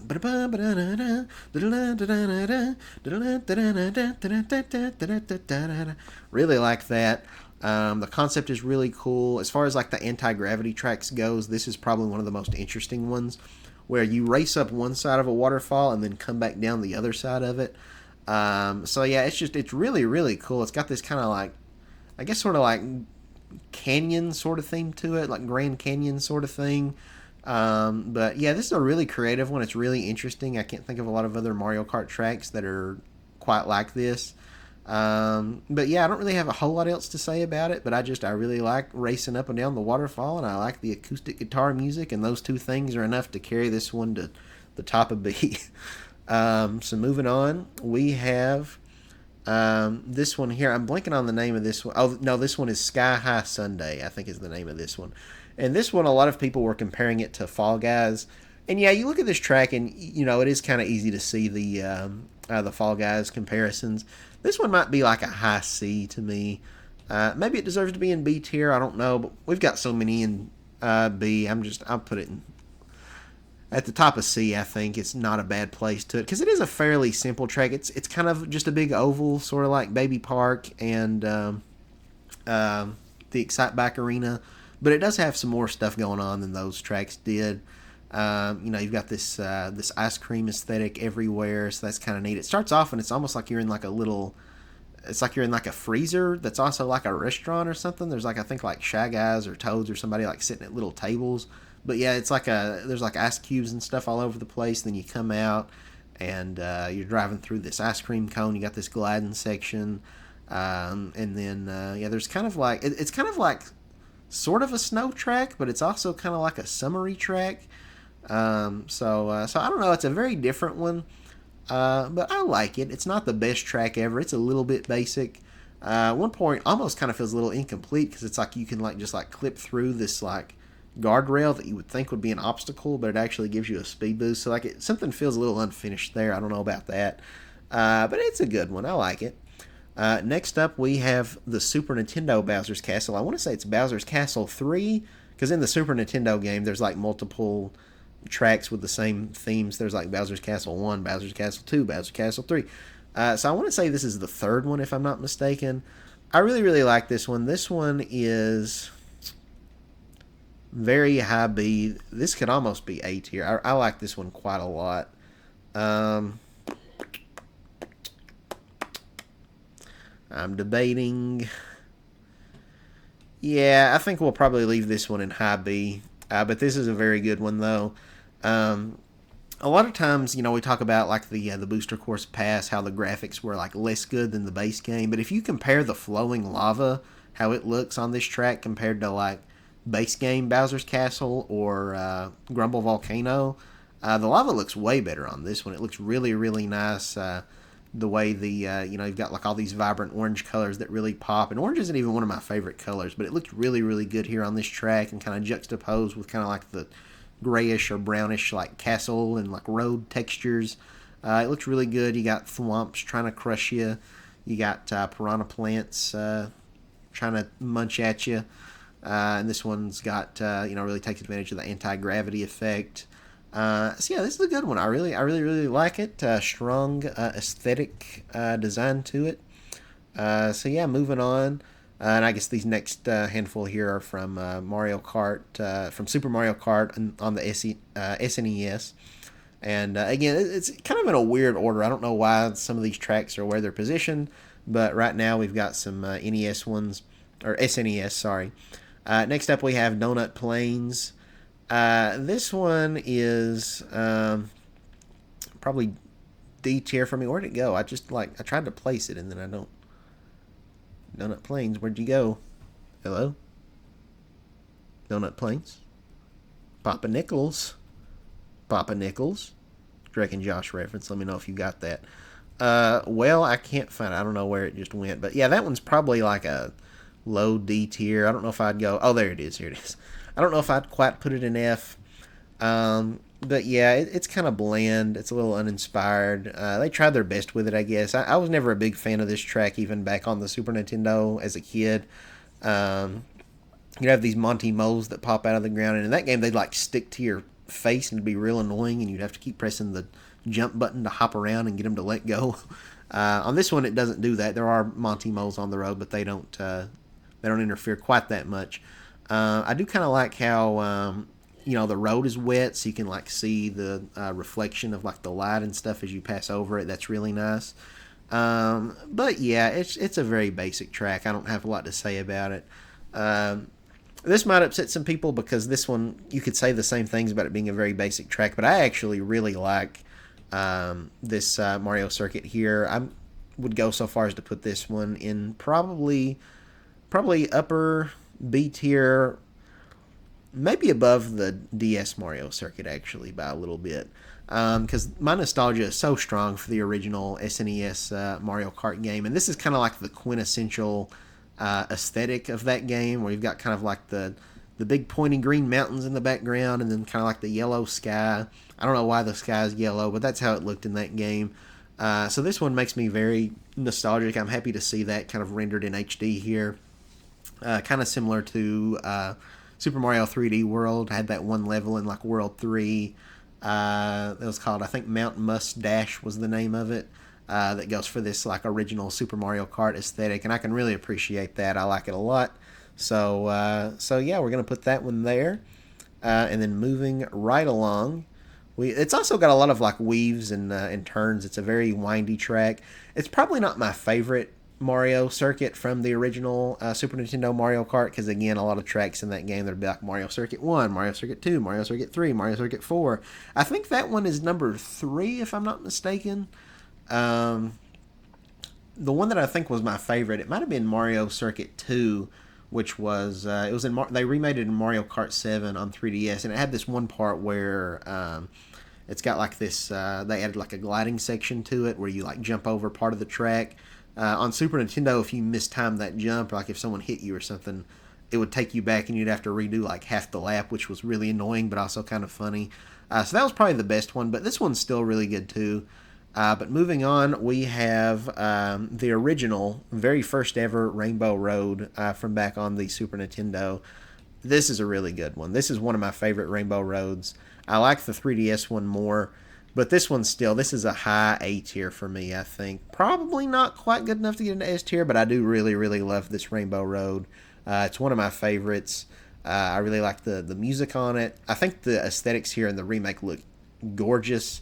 Just the way, like, especially if you're racing as like Metal Mario or like one of the reflective characters, and seeing just all these like lights that illuminate the track, all the different colors of the rainbow reflecting off of your metal character and off of your card, it just looks so good. The backdrop's a little bit less interesting. You're just kind of like over like a Toad Town at night. There's not a whole lot to say about it. There's a couple like mushroom houses down beneath you. So not quite as extravagant of a background as like the Nintendo 64 one, but I still like it a lot more. I really, really enjoy this one. It's also kind of a trickier track. You know, you don't have any railings or anything, so it's a bit more challenging. You've got some thwomps you have to avoid. But next up here we have Squeaky Clean Sprint, and this is one that I would probably put in B tier somewhere. Where, I don't know.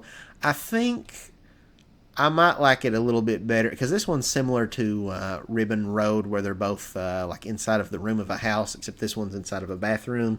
So you're racing inside the bathtub, and then there's like a toilet with a bidet that gushes out that you can boost off of, and then like there's like a sink and stuff, and like just like racing through all this like Nintendo branded like toothpaste and crap. This is a fun one. I really like this one. You go into the drain pipe, and you can see where like a woman's lost her ring under there. So there's just like a lot of really cool details on this one. There's like a rubber ducky floating in the bathtub. So yeah, I might bump this one up. I probably like it better than that one.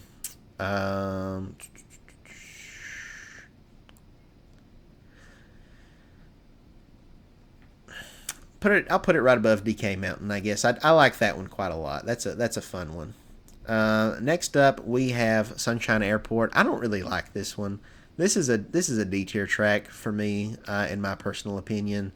This is one where it kind of comes down to personal taste, but I just don't really care for it. This one, and there's another track like that later on that we'll do, where it's like they take kind of like a real world location where it's like, what if it's Mario Kart but you're at an airport? And it kind of feels like it's trying to be Coconut Mall, but it's just failing at it, you know? Where it's like, what if it's Mario Kart, but we're in a shopping mall? Coconut Mall is a fan favorite track for a good reason. We've not got to that one yet, so I'm going to try not to talk too much about it.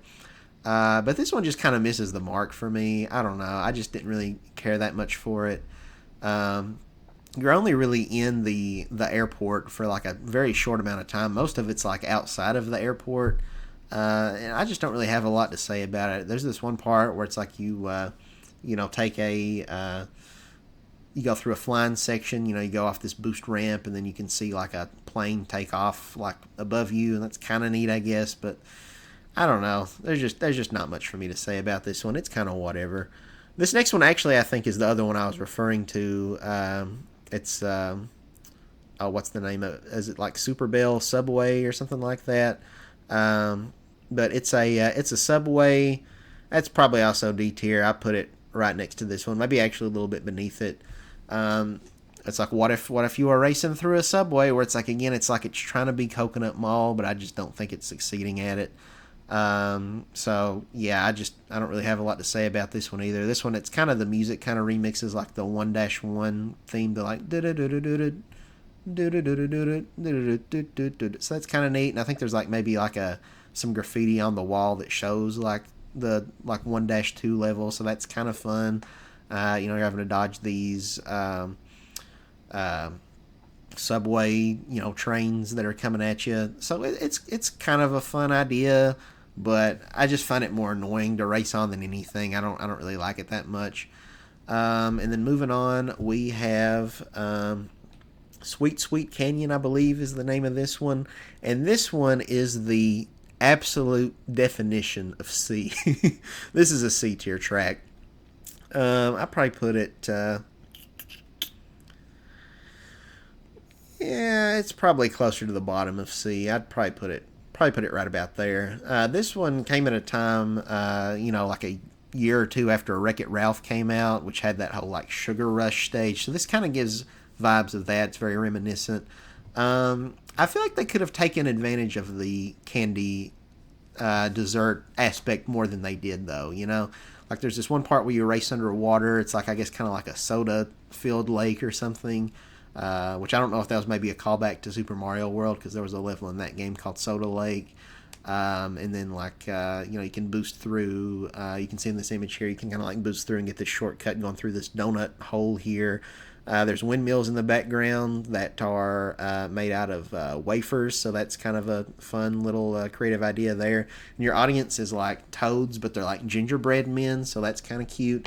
But I feel like they could have pushed it further. I think it would have been really fun, for example, if they did something like Mushroom Gorge, where you would like bounce on the mushrooms. They could have had like where you bounce over like like a gelatin mold or something. I think that could have been fun. So yeah, so much of the candy and desserty nature of this seems to be more in the backdrop and not as much that you're actually interacting with. But next up we have Thwomp Ruins. This is a great one. This is like one of my favorite base game tracks in Mario Kart 8. I really like the aesthetics of it. I like the music. This one is either high A. I would go so far as to put this in S tier. I really like this track a lot. I don't know. Maybe we'll bump that down to A. I don't know if that feels right, putting it all the way in S, but I do really like that one. I'll think about it. We'll put a pin in that one. But yeah, that's a really fun one. It's because like you have Mario Kart tracks that'll be like desert ruins, but this one's more kind of like, I guess, like a Mayan or Aztec kind of thing. It's more like jungle ruins, and that's just very different for a Mario Kart game. I don't think there's any other tracks that are quite like that. So I really really appreciate it for being a little bit more different. Actually having a track based on Thwomp is kind of interesting. Kind of would have been neat maybe if they had like the Womps from Mario 64 on there too. But yeah, this is a really cool jungle track. There's like a waterfall at one point that like you can see like a rainbow reflecting off of it that looks really nice. It's just a very pleasant track. It's almost got kind of like an Indiana Jones thing where there's like it's not really like a boulder. I don't know what you call it. Just like this long like slab, this stone slab that'll roll that you have to avoid being crushed by. There's kind of something like that in like Donkey Kong Country and like the ruins levels in that game. I don't know what you call that. Kind of like Mr. Krabs' first dime, but a lot larger, Yeah, it's a good one. It's kind of a simple track, but I don't know. I just think aesthetically it's just really, really appealing to me. I really like it a lot. So next up we have Toad Harbor for Mario Kart 8. And this one also is kind of the epitome, I think, of C tier. This one, I can take it or leave it. This one kind of has a San Francisco sort of thing going for it, but oddly has like a Statue of Liberty, but Princess Peach. So it kind of mixes the east and west coasts of America, I guess. This one was a little bit more unique when it first came out, but now with all the like Mario Kart Tour tracks based on real world cities that we're going to get into here shortly, it's kind of lost some of that appeal. But yeah, there's like some like ferries like on the track, like some what do you call them? Yeah, like ferry. There's another word for it, but I can't. A trolley. Trolley. That's what I was looking for. That you can see where like there's some like, I guess, toads in it. Just touring the city. But it's a little basic. It's a little bit bare bones. There's really not a whole lot to say about it. But moving on, we have one of our first real world cities. I want to say, I believe this is Berlin. I think this is Berlin Byways. Obviously, it's Berlin, Germany. And, this one, a lot of these city tracks kind of like run together. So I don't really have a strong opinion on a lot of them. I'm going to put it in like bottom C. I want to say this one has like some womps on the track, so that's kind of different. I think this is the only Mario Kart track to have womps, and I guess it's kind of like referencing like the fall of like the Berlin Wall. So it's borderline like a political, historical thing. So that's kind of neat. But other than that, I don't really know that there's a whole lot that stands out on it. It's fine. It's okay. Next real world city, we have Athens Dash, based on Athens, Greece. This is a good one. I like this one a lot.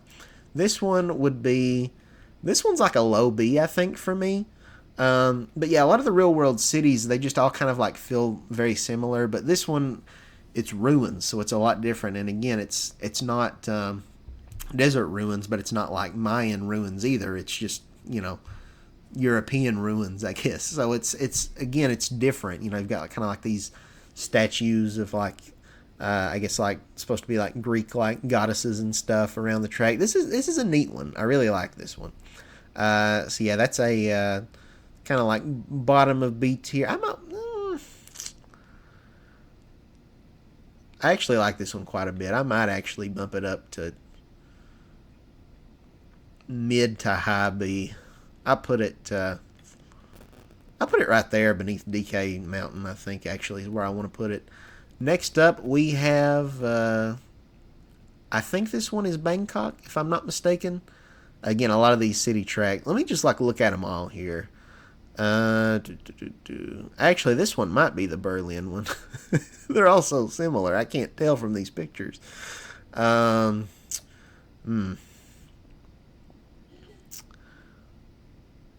Yeah. I believe this one's Bangkok, but now I'm very confused about the Berlin one. But anyway, Bangkok. This one is probably low C tier. This one's fine. It's got kind of one neat part where it's kind of like you're going along like this like water like canal. You've got some kind of like, I guess, kind of like canoes or something, or like gondoliers, I believe. And then there's one part where it's like you drive through a bazaar and you can like kind of bounce on these like colorful roofs, so that's kind of neat. And you got like a big, I guess, like Buddha statue in the background. It's kind of interesting to see. I think there's like a big elephant statue too. That's kind of neat. It's kind of interesting to see how like Nintendo, usually they're like very like not religious in their games. Like back in the NES, that was like part of their policy, is like, at least in like Nintendo of America, it was like in the West, it was like no games could have like religious connotations in there, because I guess they didn't want any controversy. But yeah, in Mario Kart 8 and in Tour here, like where they introduced these real world city tracks, you've got kind of like some like Buddhist depictions, and then also there's like a church in the New York one, I believe. So that's kind of interesting. But yeah, this one's like a low C, I think. It's not the worst city track, but it's also not the best. I might would put it, but actually this might not be the Germany one. This might be, gosh, I'm gonna have to look and see. I forget some of these cities where they all just run together. Let's look up Mario Kart Tour City Tracks. Let's see. Okay, that one I think is, yeah, that's Amsterdam Drift. So Amsterdam, that's the one I think where like you drive past. One part's got like a like an art gallery you drive through. That's kind of neat. It's not that great though. That one will go into D tier, and then Berlin, when we actually get that one, that'll go and see where I had it. But yeah, this one's like maybe upper D tier. I don't know.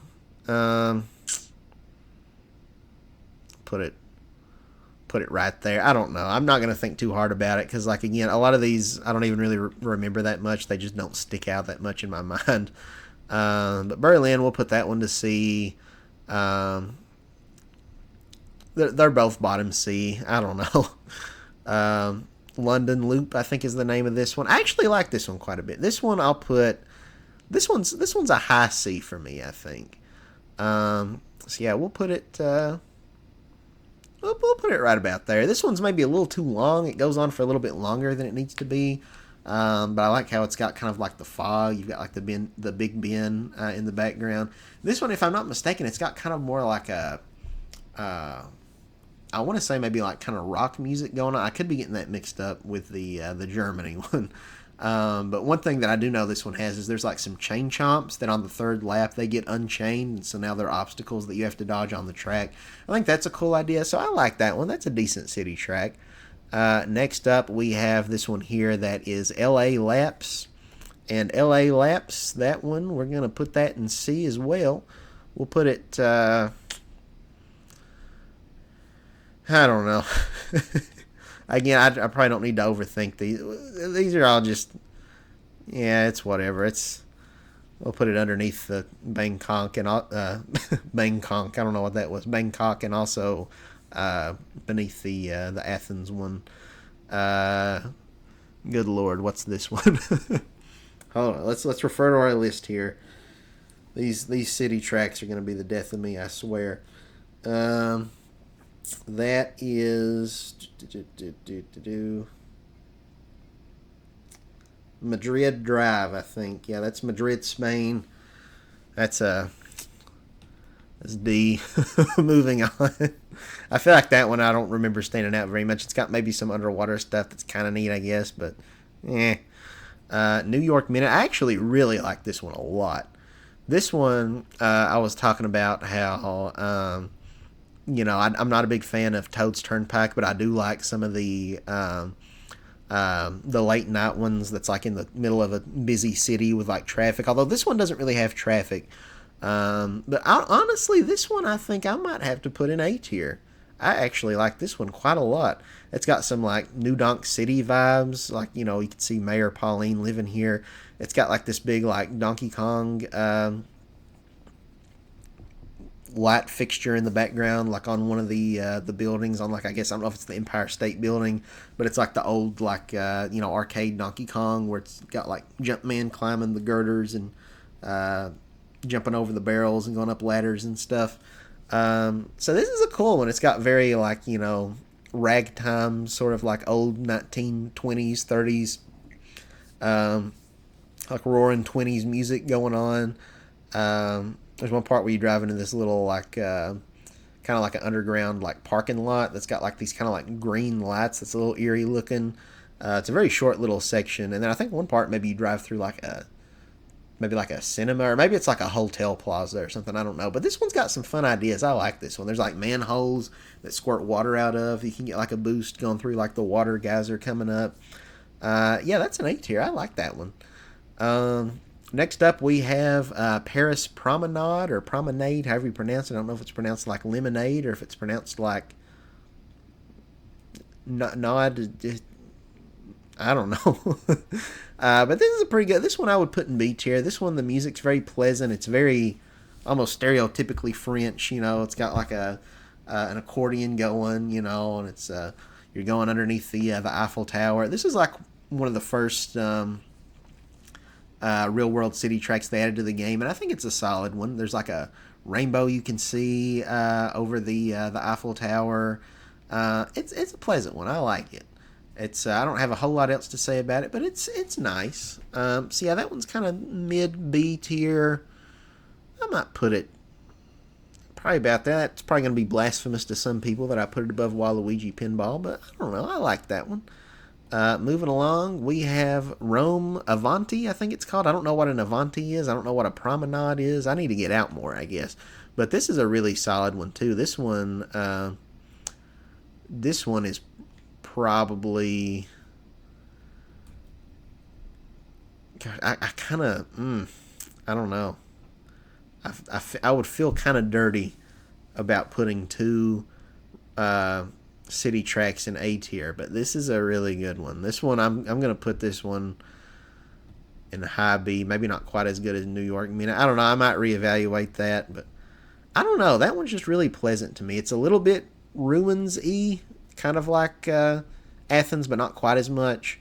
But it's got one part where you go through like the Coliseum, and there's like a chain chomp in there instead of a line. That's really neat. There's like a pizza store. I like how it's set at nighttime too. I wouldn't like this one as much if it was daytime, but with it being like nighttime, I don't know. It's just a vibe. I really like that one. Oh, I forgot about this one. We have I want to say it's Singapore. Is it like Singapore Speedway? Let me look to make sure what the Singapore Speedway. This is a good one. This one might be like a low B tier. This one's got like some neon lights, very pretty architecture. I feel like we need to step it up in America because this is like some really cool shaped buildings where it's almost like branches coming out, like a big tree or something, and then you got like this like kind of almost like flower shaped little thing. I don't know. There's like water squirting out. Like I don't know how like wealthy of a place to live this is, but it looks like just an absolute like a place for billionaires or something. I don't know. There's like on the rooftops. There's like all these like pools and like a little Goomba floating on a thing in a little floaty on one of the pools on the rooftop. This one looks cool. This one's a vibe. I want to go here and party. But yeah, we'll put that one. We'll put it maybe about. I might put it. I'm gonna put it just below Waluigi Pinball. I don't know. That's a good one. And then we got. Oh God, what's this one? It's another forgettable one.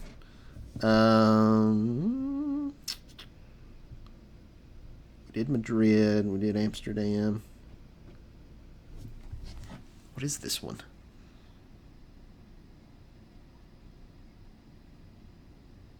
Was it Madrid? I thought we already did Madrid. I don't know. This one might be Madrid. D. I don't know. Whatever it is, it's not memorable. These two, like I'm looking at these two pictures, and it's like I cannot tell these apart. Hard, like I don't know. Neither of these stands out to me, so they're both D. This one's an F. Tokyo Blur sucks. This one is so boring and so basic. Like it's Tokyo. How do you F up Tokyo? Especially when you're Nintendo and you're literally headquartered in Japan. This was like the first real world city track they did, and I guess that's why it sucks. Because it seems like they made this one, and then after that they're like, hey, what if we get a little bit more ambitious and make these a little bit more interesting? But yeah, there's just like nothing to this one. It's very boring. It's very basic. It's very by the numbers. There's just not really anything exciting to say about it. I think it would have been better if they made this one at nighttime as well, with like a bunch of neon lights. Because when I think of Tokyo, I usually think of like all these neon lights and stuff. Those really cool like 3D. I'm talking about those like 3D like electric signs that they have that's like animated. I don't know what you call those. They could have done something like that. Had one of those in there. But I don't know. This next one's Vancouver Velocity. This one's pretty cool. This is in Canada. This one's a low C. I'll put it above that one, and I'd probably put it above Berlin and Bangkok too, I guess. This one's got kind of a neat part where you drive through a there's like a oh, my brain stopped working. There's like a hockey rink, like an ice hockey rink you drive through, so that's pretty cool. Not a whole lot to say about this one. You drive through like a park, and there's like kind of some like autumn leaves falling. This one's kind of a weird mismatch of like winter, but also like fall. But yeah, it's decent. There's one part you fly over, kind of like a yacht or something. But I don't know, not a whole lot to say about it. But I like it. It's all right. I think that's the last of the real world cities. Thank God. So now let's keep moving on. And next up we have this one right here, which is Twisted Mansion. This is a really fun, spooky track. And I would put probably also, this is a high B. I don't know if I like this one more than Boo Lake or not, but they're very close. I might put it above Boo Lake, but I don't know. I was thinking about this earlier, and I was actually thinking I like Boo Lake a little bit more, so they're kind of interchangeable. But we'll put them next to each other. I really like them both, though. I feel pretty good about putting them both in like high B, right beneath Shy Guy Falls. But that one, it's definitely a lot longer and more involved. You go through the mansion. It's kind of like you can see like before, or like at the 3, 2, 1 countdown when that's going on. You see like the gate open, like this ominous metal gate. Then you race inside. and you've got like some bonefish in there because there's like this one like underwater segment, but it's anti-gravity, so it's like you just like go like you just it's like you walk into the water that's like above you. Like, it's hard to explain, but it looks really cool in execution. Then you drive through, there's like a library area with like all these like bookcases and stuff, and then there's like some boos that are like possessing these like statues with like big like hammers trying to crush you close to the finish line. So it's got some pretty cool stuff. I like the music. Next up we have Water Park, and this is an F tier. I don't like this one at all. I'll move this up a little bit. This one's like probably better than those, and then Water Park's kind of maybe better than those two, but it's not that good. Water Park just kind of feels like a mismatch of ideas. Like, it doesn't really know what it's trying to be, and I don't feel like it succeeds at anything.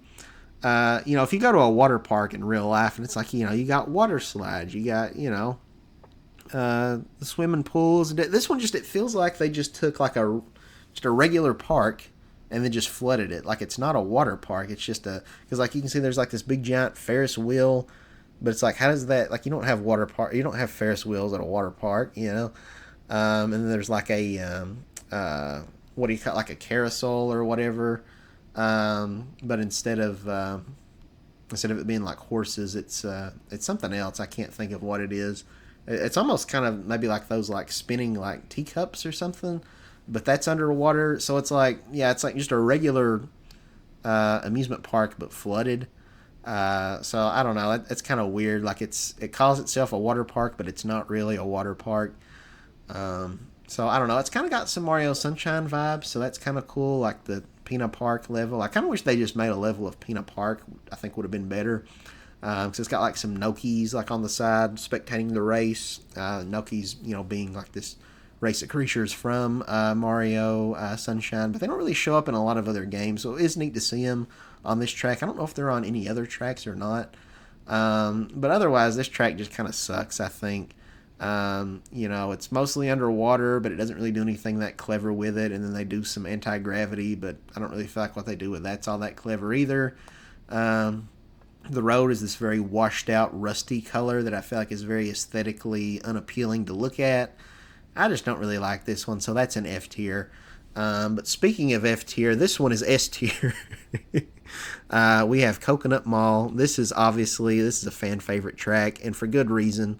Some people might say that this track is overrated, but I think it's perfectly rated. Coconut Mall is amazing.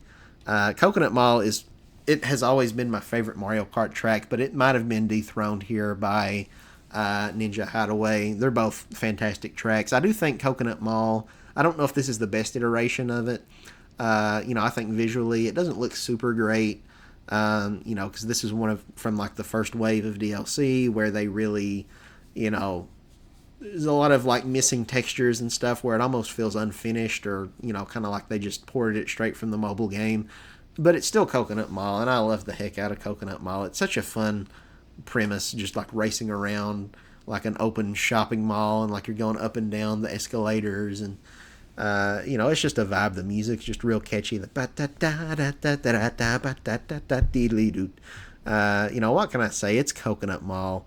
They did kind of get rid of the cars that would move back and forth in the parking lot.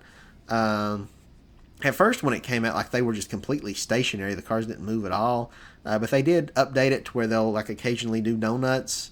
But like they never really do that right when I'm passing it. So like I tend to not really experience that a whole lot. So yeah, that was kind of a misstep there. But I still really love Coconut Mall, so that's a S tier for sure. Next up, we have Daisy Circuit, I believe is the name of this one. And this one, it's fine. It's all right. It's I wasn't dying to see this track come back, but it's all right. I put that one in low B. It sunsets. That's kind of fun. It's this very pleasant, like, plaza. It kind of almost gives maybe like Italy vibes or something. You can see Daisy Cruiser off in the background. So this one's kind of cool. You got this big Luigi and Daisy statue. The music on it's pretty good. It's a pleasant enough track. It's not my favorite, but it's all right. Next up is DK Summit, and this might upset some people. I don't hate this track, but I'm I'm gonna put it in C tier. It's never been one of my favorites. It's fun to race down and you're going up doing the half pipes, doing the tricks.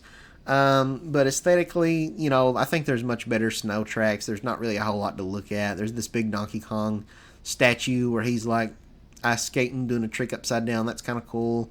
But I don't know. I think they could have maybe done more with this one. You shoot out of a big DK cannon, which again, that's been done to death in a bajillion other tracks. I think I do prefer Mount Wario to this one. I know I mentioned earlier about how Mount Wario doesn't feel as original because it kind of copies a lot of ideas from this one, but I do think it executes those ideas better than this one. So yeah, DK Summit, we're putting that in C tier. I'll move it up a little bit. I'll put it right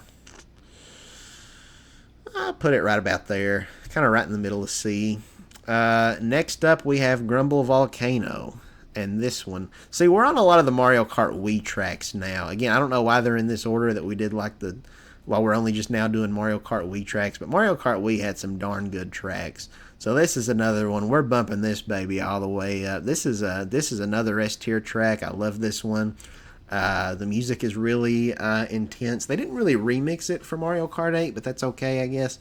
But I love how each lap gets kind of harder and harder as you progress because parts of the road will like break away and sink under the lava. Then you've got this big active volcano in the background that shoots out, fireballs onto the track. You've got some like fire snakes like from Mario 3 hopping around that don't really show up in a lot of games. The sky looks really cool. The skybox is just like all these ominous, like, dark, like reddish, blackish clouds in the sky. This one's awesome. I really, really love this one. So yeah, I was happy they brought it back in Mario Kart 8 from Mario Kart Wii. Definitely one of the best tracks in that game. Not quite as good as Coconut Mall, but it's a darn good one. And next, moving right along, we have Koopa Cape, another great one. Now this one I would probably have put into S tier. But I feel like they kind of maybe botched it a little bit. I don't think the Mario Kart 8 version is the definitive version of this track. Honestly, I think this track peaked on the Wii. So this is a high A. I'll put it probably about right there. Yeah, visually, this is another one that suffers from kind of still having that mobile aesthetic. Like, the Rocky Mountains just look unfinished. Like they need to have more texture work. It just looks very out of place and kind of awkward. I wish it was like the Wii version where you go underwater and it's like you're encased in this like glass dome around you, like you're in like an aquarium instead of just driving underwater. Because there's so many underwater tracks now that idea just doesn't feel all that unique.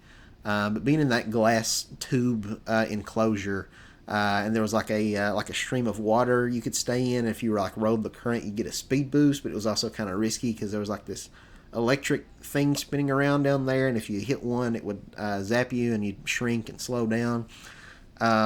So yeah, I feel like this is one that's been neutered a little bit. It's not bad, but I definitely prefer the Wii version, and I would say even the 3DS version I thought was aesthetically better than this one. They took out like there's like this big like Koopa sign that was neat. They've got kind of a neat thing of like a Koopa shell, like an animatronic thing going back and forth at the starting line. But they cut out a lot of this game's charm in this one. I like the music though. It sounds like you're at like a like Dollywood or something. So that's kind of fun. But yeah, not the best version of that one. I'd probably put that in S if it was a different version. But for the Mario Kart 8 version, not so, unfortunately. But next up, we have Maple Tree Way. And this is another banger. I love Maple Tree Way. This is also going in S tier. This remake probably does the track justice better than Coconut Mall's, but I think I do like Coconut Mall as a track a little bit better than Maple Tree Way. But yeah, those are my top 3 Mario Kart tracks of all time. Maple Tree Way, followed by Coconut Mall, and the number 1 I think is probably nowadays Ninja Hideaway. But yeah, Maple Tree Way, what do I say about this one? This one's just a vibe. You're up in the treetops and it's all like autumn time. We've seen a few other autumn Mario Kart tracks in recent years, but at the time it was such a unique idea. It almost kind of makes me think of, if you've seen Avatar: The Last Airbender, There's this character Jet who lives up in the treetops with his friends, the freedom fighters. So I get strong Avatar: The Last Airbender vibes from this track.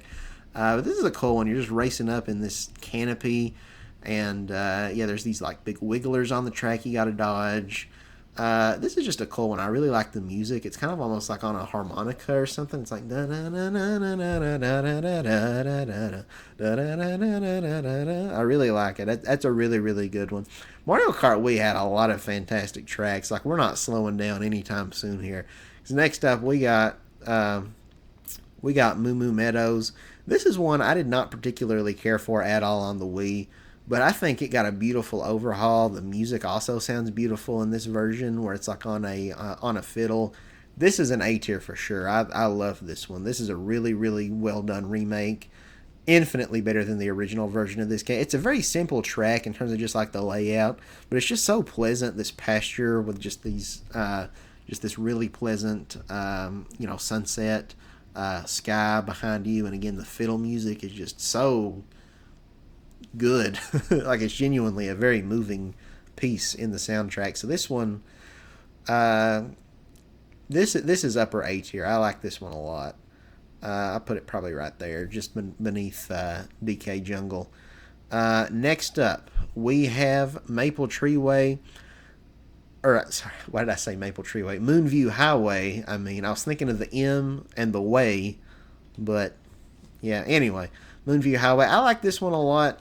This one I always considered one of my favorite Mario Kart tracks ever, but I don't know if I feel that way anymore, because I think New York Minute kind of does what this one does, but better. So, once upon a time, I probably would have put this in A, maybe even S, but nowadays I'm thinking maybe B is where this track belongs, but it's still a really good track. I like it quite a bit. This one is probably... It's on the upper end of B, for sure, I would say. I'd probably put it... I'll put it here, just beneath Sunset Wild. It's pretty close to the top for B. I like that one quite a lot. Dodging the traffic. It does have the traffic, which New York Minute lacks. But otherwise, I definitely prefer New York Minute. But that's a good one. I like that one quite a bit.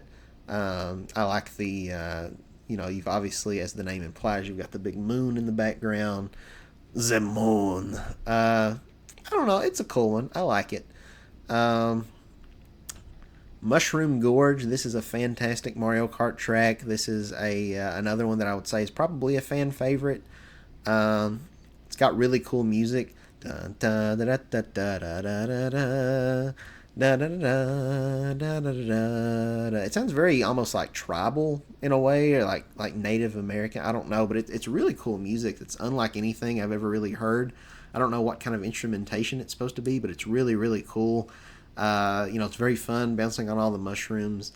This is one where I guess I'll probably go high A on this one. I'd probably put this one... I might put this one above Koopa Cape. This is one of my favorite Mario Kart tracks of all time, but I do feel like it doesn't really... The visual upgrade isn't really there. It's kind of a little bit ugly looking on Switch, to be honest, because, again, it's got those rocky mountains that, for whatever reason, just lack so much texture work. But this is a really, really good track nonetheless. I just wish the remake could have given it the visual overhaul that it really deserves. Next up, we have the Wii version of Rainbow Road. This one, a lot of people, I think, say is their favorite Rainbow Road, and I did not realize that this was such a favorite Rainbow Road for a lot of people. I think it's fine. It's good. Not my favorite, though. I'd probably put it in maybe C tier. It's certainly better than the Mario Kart 8 Rainbow Road, but I don't know if it's better than any of the others. I'm debating here. I would almost bring this one down to C, because I don't know if I really like this one more or less than that one. For those of you who are just listening, I'm talking about the Nintendo 64 Rainbow Road, because that one and this one I think are both fine. I really don't know how I would rank them, though. I might switch their places. I might bring this one down to C, put it in like upper C close to the top, and maybe bring this one up to like low B. Might be what we do. I don't know. I'll think about that. But yeah, we're down to the last three. Next up, we have Wario's Gold Mine, and this right here, buddy boy, let me tell you, this is another S tier. I love Wario's Gold Mine. I grew up in the South, just a few hours away from Dollywood, so we would go there many a summer, and this gives very strong Dollywood vibes. This is essentially, a like you're racing on a big wooden roller coaster. I think there's a little bit of missed opportunity in Mario Kart 8. They could have added like a loop-de-loop with the anti-gravity mechanic. I think that's kind of unfortunate they didn't for whatever reason. But otherwise, this is still a really, really solid track. I like this one a lot. They kind of upped the southernness of it in the remake with kind of the more I don't know, fiddle and like banjo e kind of music and made it more sunset. This is a really good one. I like this one a lot. I would probably put it. I'd probably put it above those two. I'd probably put it. Yeah, maybe right there is like number 5. Now, last two we have Wild Woods. Is that the name of this one? Wild Woods, I think. This is a good one. This is a solid, probably a high B track. I'd probably put this one up there with Shy Guy Bazaar. This is a fun one. I like it. It reminds me a lot of like the Nopon Village or whatever from Xenoblade Chronicles. Yeah, I think I'll put it probably right there. But yeah, this is a fun one. It's another one where you're up in the treetops, kind of like Maple Tree Way, but it's not like autumn time. But this one, it's like there's a whole civilization up there. There's like all these like wooden like buildings and like bridges and stuff up in the canopies. Like there's a bunch of like Shy Guys living up here. And like you start off like in anti-gravity, like racing up this big like steep like tree trunk, so that's pretty cool. Then at one point it's almost kind of like you're like tiny, like you're shrunk down in this giant world, because at one point you go down this little like water slide and you end up like on these like lily pads boosting over them, so that was really cool. But yeah, that's a solid one. I like that one quite a bit. And finally, we have Yoshi's Island. I don't know why that's the last one on here. Again, the order of these is so weird. But Yoshi's Island, that one, as if it's not already cramped enough, I think I'm going to have to throw that one into B also. And that one's probably going to be probably mid B. Yeah, we'll put it right about there. This is a good one. This one encompasses a lot of different themes in just one singular track, because it's basically got like all the world themes from the original Yoshi's Island on the Super Nintendo. There's like the volcano, there's like a small snow section and a small cloud section, and there's a small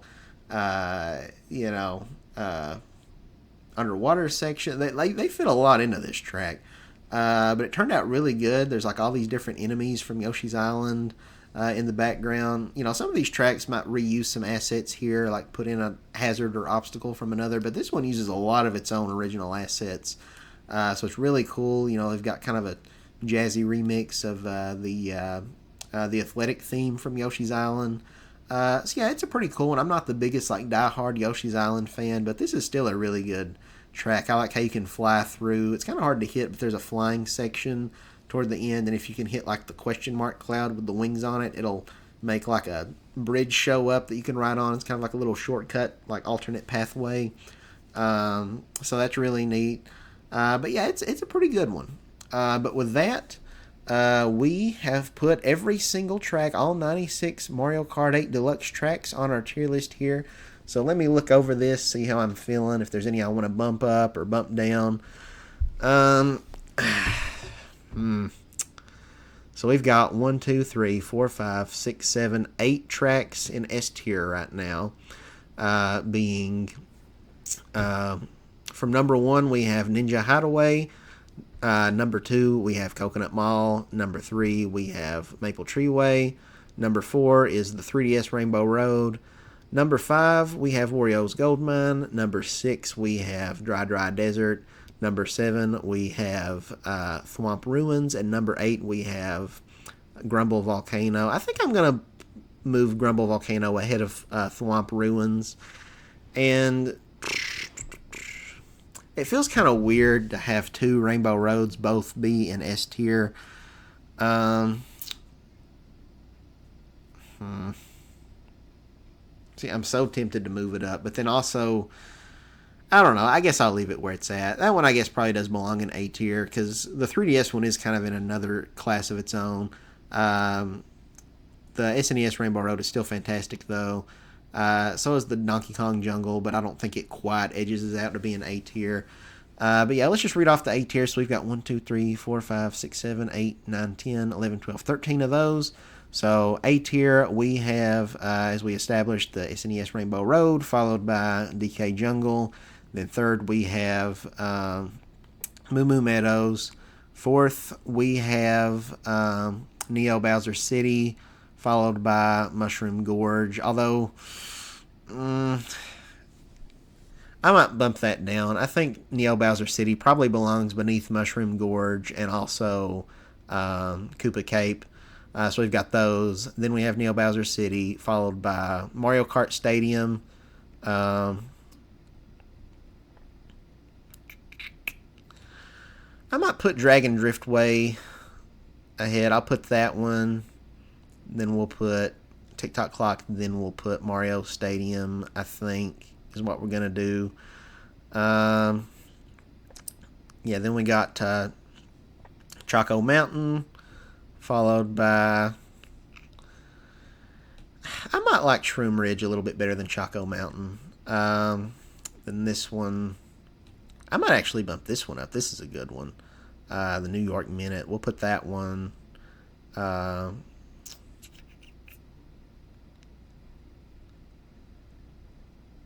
Yeah, honestly, I think I'll put it there ahead of Neo Bowser City. I like that one quite a bit. Then we have Snowland, which I was kind of halfway tempted to put that one down into B tier.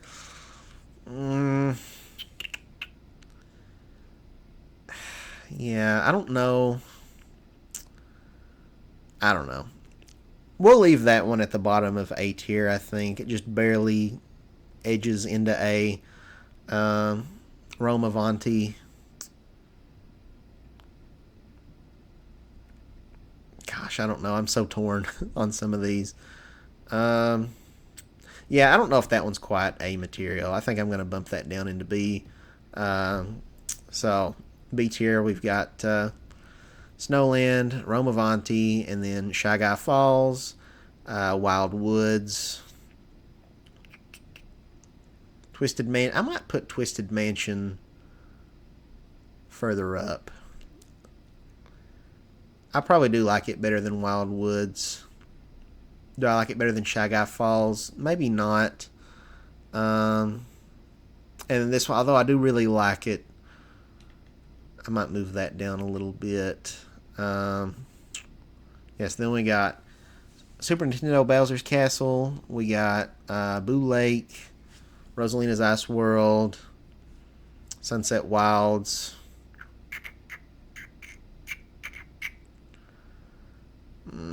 I'm torn. I'm thinking, though. Do I really like Snowland better than Rosalina's Ice World? I don't know. Yeah, we'll leave it, I guess. Then we got Sunset Wilds, Moonview Highway, Mario Circuit from the Super Nintendo, Mario Circuit from the DS, Lakeside Park, is that the name of this one? I think it is. Or Riverside Park, one of the two. I think this one's Lakeside, though, right?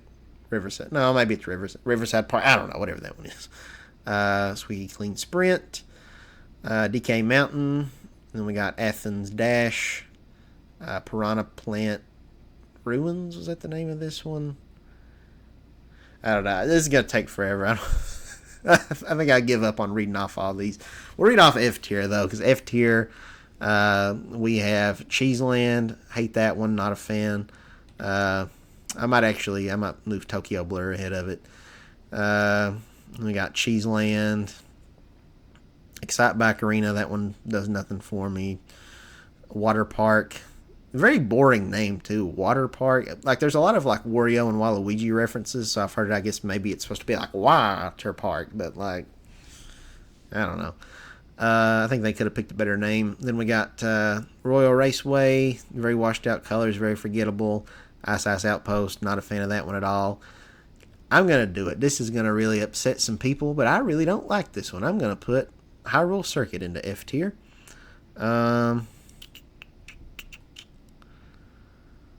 Donut Plains, not that great. We'll put it at the bottom of D. I don't know if that one's quite F. I'll move that one down too. I don't really like that one very much either. The Super Bell Subway. Looking around here to see if there's anything else I want to change. We've got a bajillion cities in C tier. C for city, I guess. I think we definitely had more B's than anything. How many B's did we have? 1, 2, 3, 4, 5, 10, 15, 20, 25, 30 B's. Actually 33. So like a third of the tracks ended up in B tier, which I guess that's admirable. Then we had 19 D tier, so almost 20. 7 F tier, so that's bottom of the barrel. It's kind of hard to rank, and again, it's all kind of relative. So like even the worst Mario Kart track still isn't like horrible, you know. Like C and above are like pretty good. Like I like C tracks and up. D and F are the two tiers where it's kind of like, yeah, I don't really care for these. But if it's C or above, it's good. And a lot of these Bs are, honestly, I would consider great. But then A and S tier just kind of go above and beyond. But yeah, B, A, and S are all like really, really admirable. So yeah, that's the tier list. Let me know in the comments what you think. Did my tier list suck? Feel free to roast me. We might do some more of these because it's kind of fun. This went on for super long, though. This is almost a 3-hour video at this point. Like, holy cow. So, yeah, I guess we're not going to touch on any, like, news or what I've been playing this week because, like, I think we've gone on long enough. The only really newsworthy thing I was going to talk about is that they did announce a Pokemon Presents presentation. It's going to be on, I think, the 27th, if I'm not mistaken. And, you know, we'll probably see some actual footage of Pokemon Legends ZA and get like a release date for it. Other than that, I don't know what to expect. I'm not the biggest Pokemon guy, but I did really love Pokemon Legends Arceus. So, you know, looking forward to the new one coming out. But otherwise, I don't really have any predictions or anything for that. Yeah, that's I think that's pretty much a wrap. I'm looking at this list though, and I'm like, does Swamp Ruins actually deserve to be in S tier? Maybe I should bump that one back down to A. I don't know. We're just gonna sit with it. We're just gonna leave it alone. I could nitpick this list all day long and debate whether things should be where they're at. I don't know. So we're just gonna call it there. Thank you guys so very much for watching this tier list. Let me know if you want to see me do more of these, or if I should start doing like top 10 videos. That could be fun too. What do you prefer, like top 10s or like tier lists? I know tier lists were very popular for a while, but I don't know if they're as popular now. But I always kind of wanted to do one. But man, this drug on for a very long time. So hope you enjoyed Nintintrovert the movie. But yeah, I'll catch you guys on the next one. If you enjoyed the video, please consider liking the video and subscribing to the channel. I'd greatly appreciate it. And yeah, till next time, guys. Bye-bye.